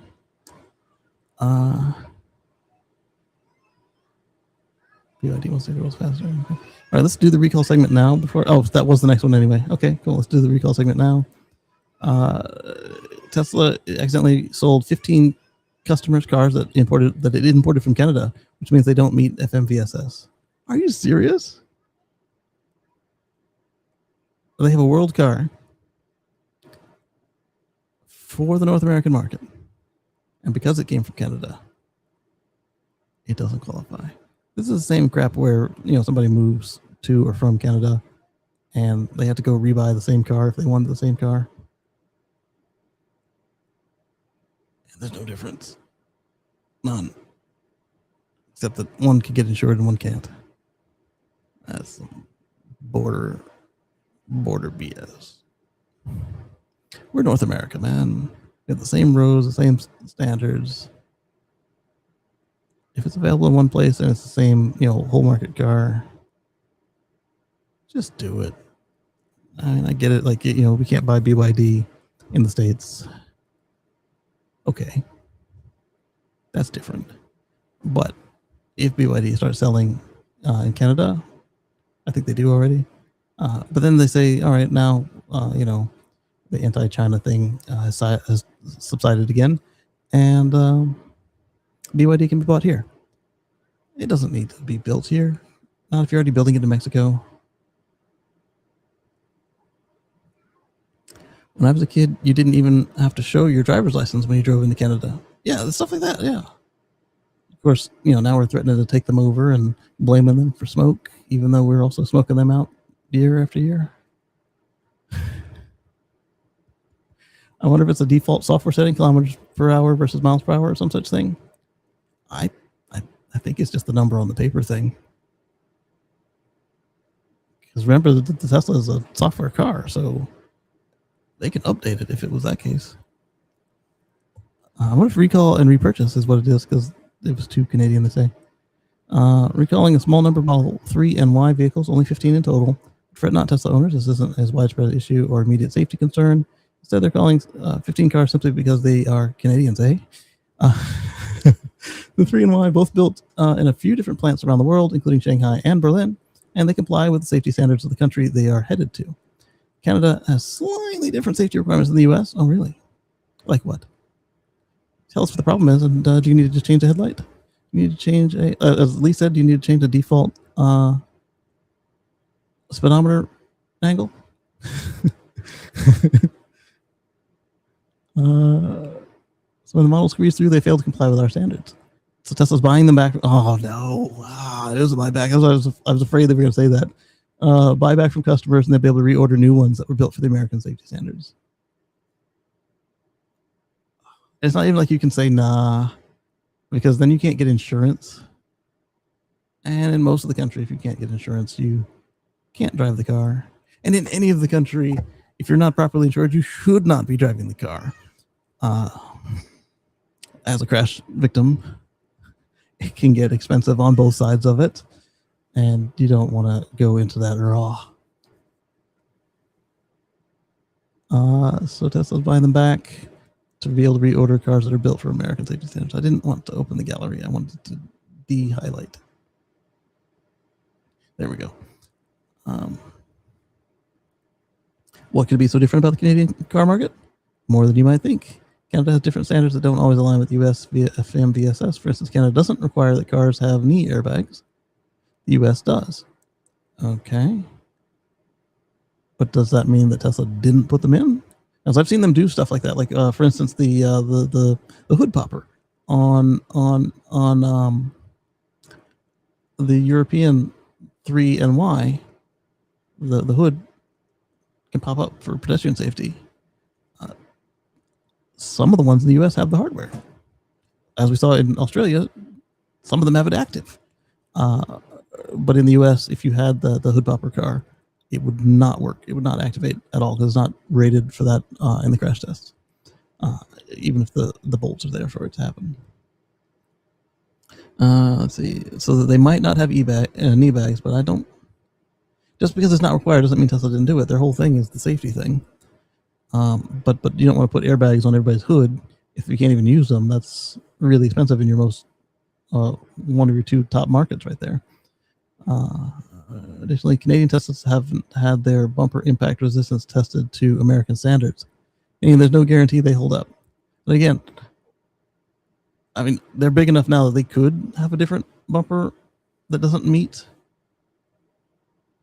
But when you think about why we have not cabin overheat protection, why we have bioweapon defense mode, and why Model X originally had amber turn signals, Tesla couldn't afford not to make a world car, so they found a car that met every standard. So the bioweapon mode was so they could have something to sell in China during the smog. They had when the Model X came out, smog in China was still a huge thing. You could see the air; it was yellow, and that was a selling feature right there. You're like, hey, on the bad air days, you push this button and you can breathe. And if we put this on every car, now it only costs $500 a filter, and I said $430 a filter, something like that. So now you've got the cost spread versus $1,000 filter if you're only making it in one market. And the amber turn signals, they're legal here in the States, so why not make the turn signals amber everywhere? Versus in the States you're only allowed to use red, or you're allowed to only use red, and that's what the S had, because switchback LEDs, they cost a couple pennies more, and then if you have the one that always looks orange, that doesn't go with the styling either. So the first S's were red only, and then when they went over to Europe, they had a special revision of the taillight that had amber LEDs instead. And then with the X, it's a switchback actually. So it's got red and amber, but like later Model 3s and Ys, well, they're switchbacks too. So that's another not good example. VW, they lock them to red, and then you can software unlock them with the dealer tool to amber.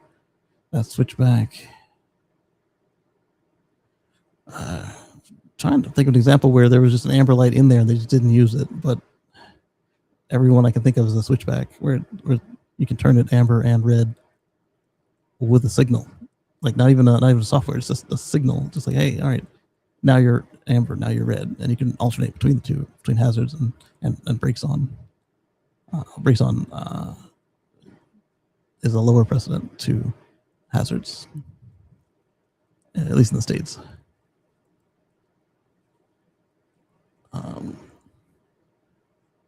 So Lee says, so it's a VIN and regulatory issue solely. Yeah, pretty much. Plus whatever they actually don't qualify for in reality. I don't think it's much. And shipping them back is an expensive oversight. Yeah, because now they're used cars or demos for Tesla Canada.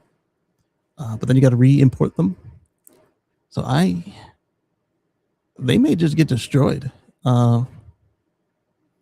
Just chuck the whole car in the shredder. They're not allowed to part them out because they're Canadian cars. They're not certified for the US. So yeah, either ship them back if they can still sell them for more than the hassle as used cars, or shred them and just be done with it. That's messed up. I've seen the air flying in and out of LAX in the late 80s, brownish orange smog. As we were waiting to take off, the plane ahead of us vanished into the most smog part way down the runway. Ugh. I am like on the tail end of where they have the leaded gas solution. They still have leaded avgas, so all of us are still subject to that. But like, they're wondering why aggression is down and test scores did this and that outcomes. But yet they would let us just breathe in these orange smoke clouds, and are apparently fighting for us to do it again. Let's see. So we mostly same car. Those small differences mean the 15 Teslas are just too Canadian to be sold here. They'll be resending any letters of compliance for imported Canadian market cars. Oh, well, if they pull your paperwork out from under you, again, it doesn't matter if you hang on to it. Actually, it's probably worse at that point, because then whoever's in charge of the imports might come after you directly, because I'm sure they're going to reach out to you. I wonder if it's going to take them till September to send the letter out in the mail to these 15 people. I was joking. September 5th. September 5th to get these letters. We're notified that their cars will be bought back by September 5th. Yeah, I'm sure Tesla emailed them and texted them and called them. There's only 15 of them. But the whole recall notice system we have. Thankfully, there were no reported crashes with the non-15 compliant Teslas, so owners didn't have to suffer the consequences of shoddy Canadian safety. I kid Canada. It would have been awesome if it was one of their Canadian writers. This isn't the most earth-shattering or knee-shattering, thanks to Rob, recall news, but it's among the most unusual. I've never heard of cars being recalled for being overly Canadian before. These are strange times. Fortunately, it should work out just fine. I would be surprised to find out that they don't have the knee bags in Canada in the Teslas. Just because it's not required doesn't mean they don't have them, because you can sell them as a added benefit of buying our stuff over the competitor. Bumpers are not always built the same way with the same materials on Canadian Teslas. What? Yeah, that was my reaction as well.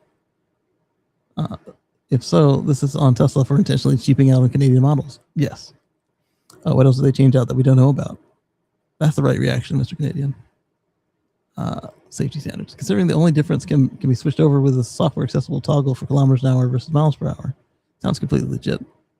Yeah. So if they didn't change to the bare minimums as they switched countries, then it's exactly like Lee and me and AutoFan here said. It's paperwork and software.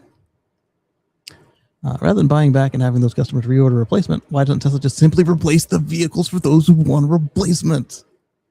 Yes. Why is everything got to be stupid? Why can't you just do the right thing? We know you ordered a red Model 3.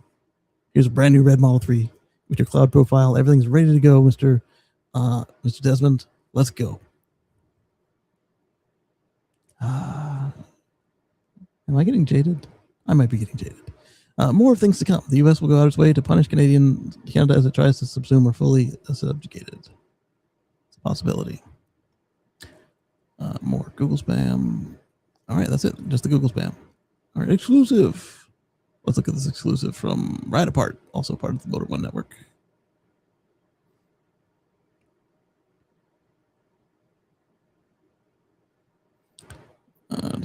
Someone just bought a Damon Motors prototype. I remember hearing about Damon Motors. It's like, it's not a car, electric car. It's not a motorcycle company. But then I heard they made a car. Is this the same one? I don't know if it's the same Damon or not. First and only Damon produced motorcycle ever to be sold to a customer. Oh, they're out of business now. They gone bankrupt. The last remaining executives, who were really the only people left working there, have split. Site is dead. The manufacturing facilities in Canada and the US are gone. Wow. But one got out. And apparently there's a production model, like a VIN and everything. It says Mark II on it, though. So no, they implied it was a production model, but it can't be if it's a Mark II prototype. Even Motors Mark II prototype. But as a motorcycle, it doesn't mean they can't sell it. Not like a car prototype. Interesting. This is the whole thing, it looks like. Look at all the panels. Neat.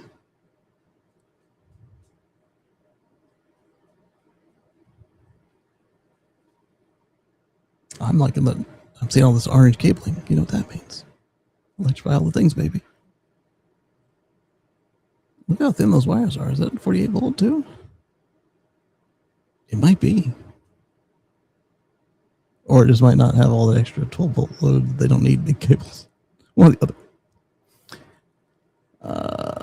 View comments. Damon Motors now synonymous with storage wars and OnlyFans. Way to fumble the future of motorcycling. Those are only display models, early POC prototypes. test how Shift and Copilot rode on the road. Became displayed bikes at CES. The real prototypes are probably still in California in another storage facility. Another rare instance of internet redeeming itself. Nice story.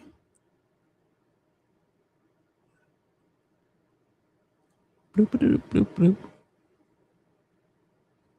Battery startup raises $300 million, promising 20% more EV range with silicon anodes. The startup raised $300 million to expand the U.S. production at its Moses Lake factory. Vehicles could gain 20% more range without needing a bigger battery pack. Okay, we'll see. We'll see. You guys know me and battery promises. I will wait and see unless it's coming from a big company that has everything to lose by pre-announcing. Highlander says, Mr. Green, you're not getting jaded. You're just honest. I try to stay as honest as possible. Like it. Not saying I would lie, but there are some times where I just don't say everything in my mind, and other times where I'm not allowed to say stuff, so I hold my tongue. As we are waiting to take off. Okay, yeah, we talked about the smog. I sat in the new electric Range Rover GT. It skips the thing I hate in luxury EVs, which is the only reason I was there to see what he thinks it is. Not get obnoxious levels of digital real estate, but there'll still be a true software-defined vehicle. So is he saying that the screen or the dashboard isn't a 85-inch touchscreen? Or just screen, period? That would be nice. Can you imagine if that thing breaks? It's not like a flat TV panel. It's, yeah, I got to go to Range Rover to get it. That's going to be $20,000, sir. And 16 hours of labor, just because we said so. Electrification, electric cars, luxury cars. Gotta get like silk and a good suit. Landlord making the biggest electric. Yeah, JLR. Based on platform design, sport ice cars. That's not good. You don't want a car on a platform for ice cars. I mean, I guess the best worst case of it is that they go into it from the beginning, like it was supposed to be electric and gas from the start. Still compromised though.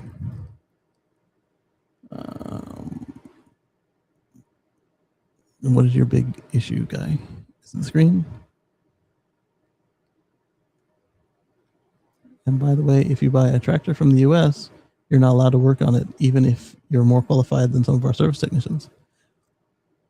According to the manufacturer, this is the case, but thankfully, according to Massachusetts, you have a right to repair. The stuff I'm building here, not only am I wanting to make it open source completely, I'm also wanting, as much as possible, to make it where you can do your own repairs, like without me at all. Where I might end up going with it is I may have some custom components, but I'm not going to stop you from taking a screwdriver to go fix it. That's my plan. We'll see. We'll see. Oh yeah, that is refreshing. It's only got one extra screen over all the other. Excuse me, Tesla style vehicles you see out there, instead of like I said, the Mercedes and the others, just a giant TV wrapped around you. Okay, I agree with him, especially since your passengers are just gonna be on the phone anyway, phone and tablet.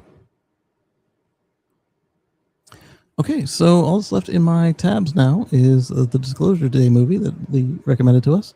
So with that, I will close this tab. Thank all of you guys for spending your hours with me today. I only do PLC programming. It's fairly simple, but it requires a lot of background information. Yes, it does. I got into my first little bit with the RS 485 last week, and I started snooping on a controller on a piece of equipment in my house, just because they wanted to charge me $14.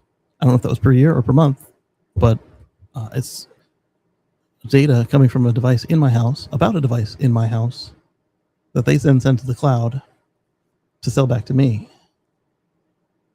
Nah, brah. Especially because had I activated it in time, it would have had a firmware where it could talk to the device it's listening to, and then I could have just talked to it directly and then blocked firmware updates at the router. But if I had not done the firmware update, I'd be able to listen to it cleanly, but then I wouldn't have been able to have it talk to the device it actually controls. So yes, thank you, Solo. And again, I want to thank all of you guys for spending your time with me here today. And I want to thank our channel members for your monetary contribution to help keep this thing on. And I will catch you guys on the flip side, of course, at first on the Tesla Life Express tomorrow, and then Wednesday. We'll catch you back here Sunday. Thanks, guys. Highlander says, thank you, everybody who came and joined us today. Rest up, Highlander. I hope that you have a super speedy recovery. And like I said, that they get you that room without the stairs. Thanks for another great afternoon with Kacey and Friends. Thank you, Lee.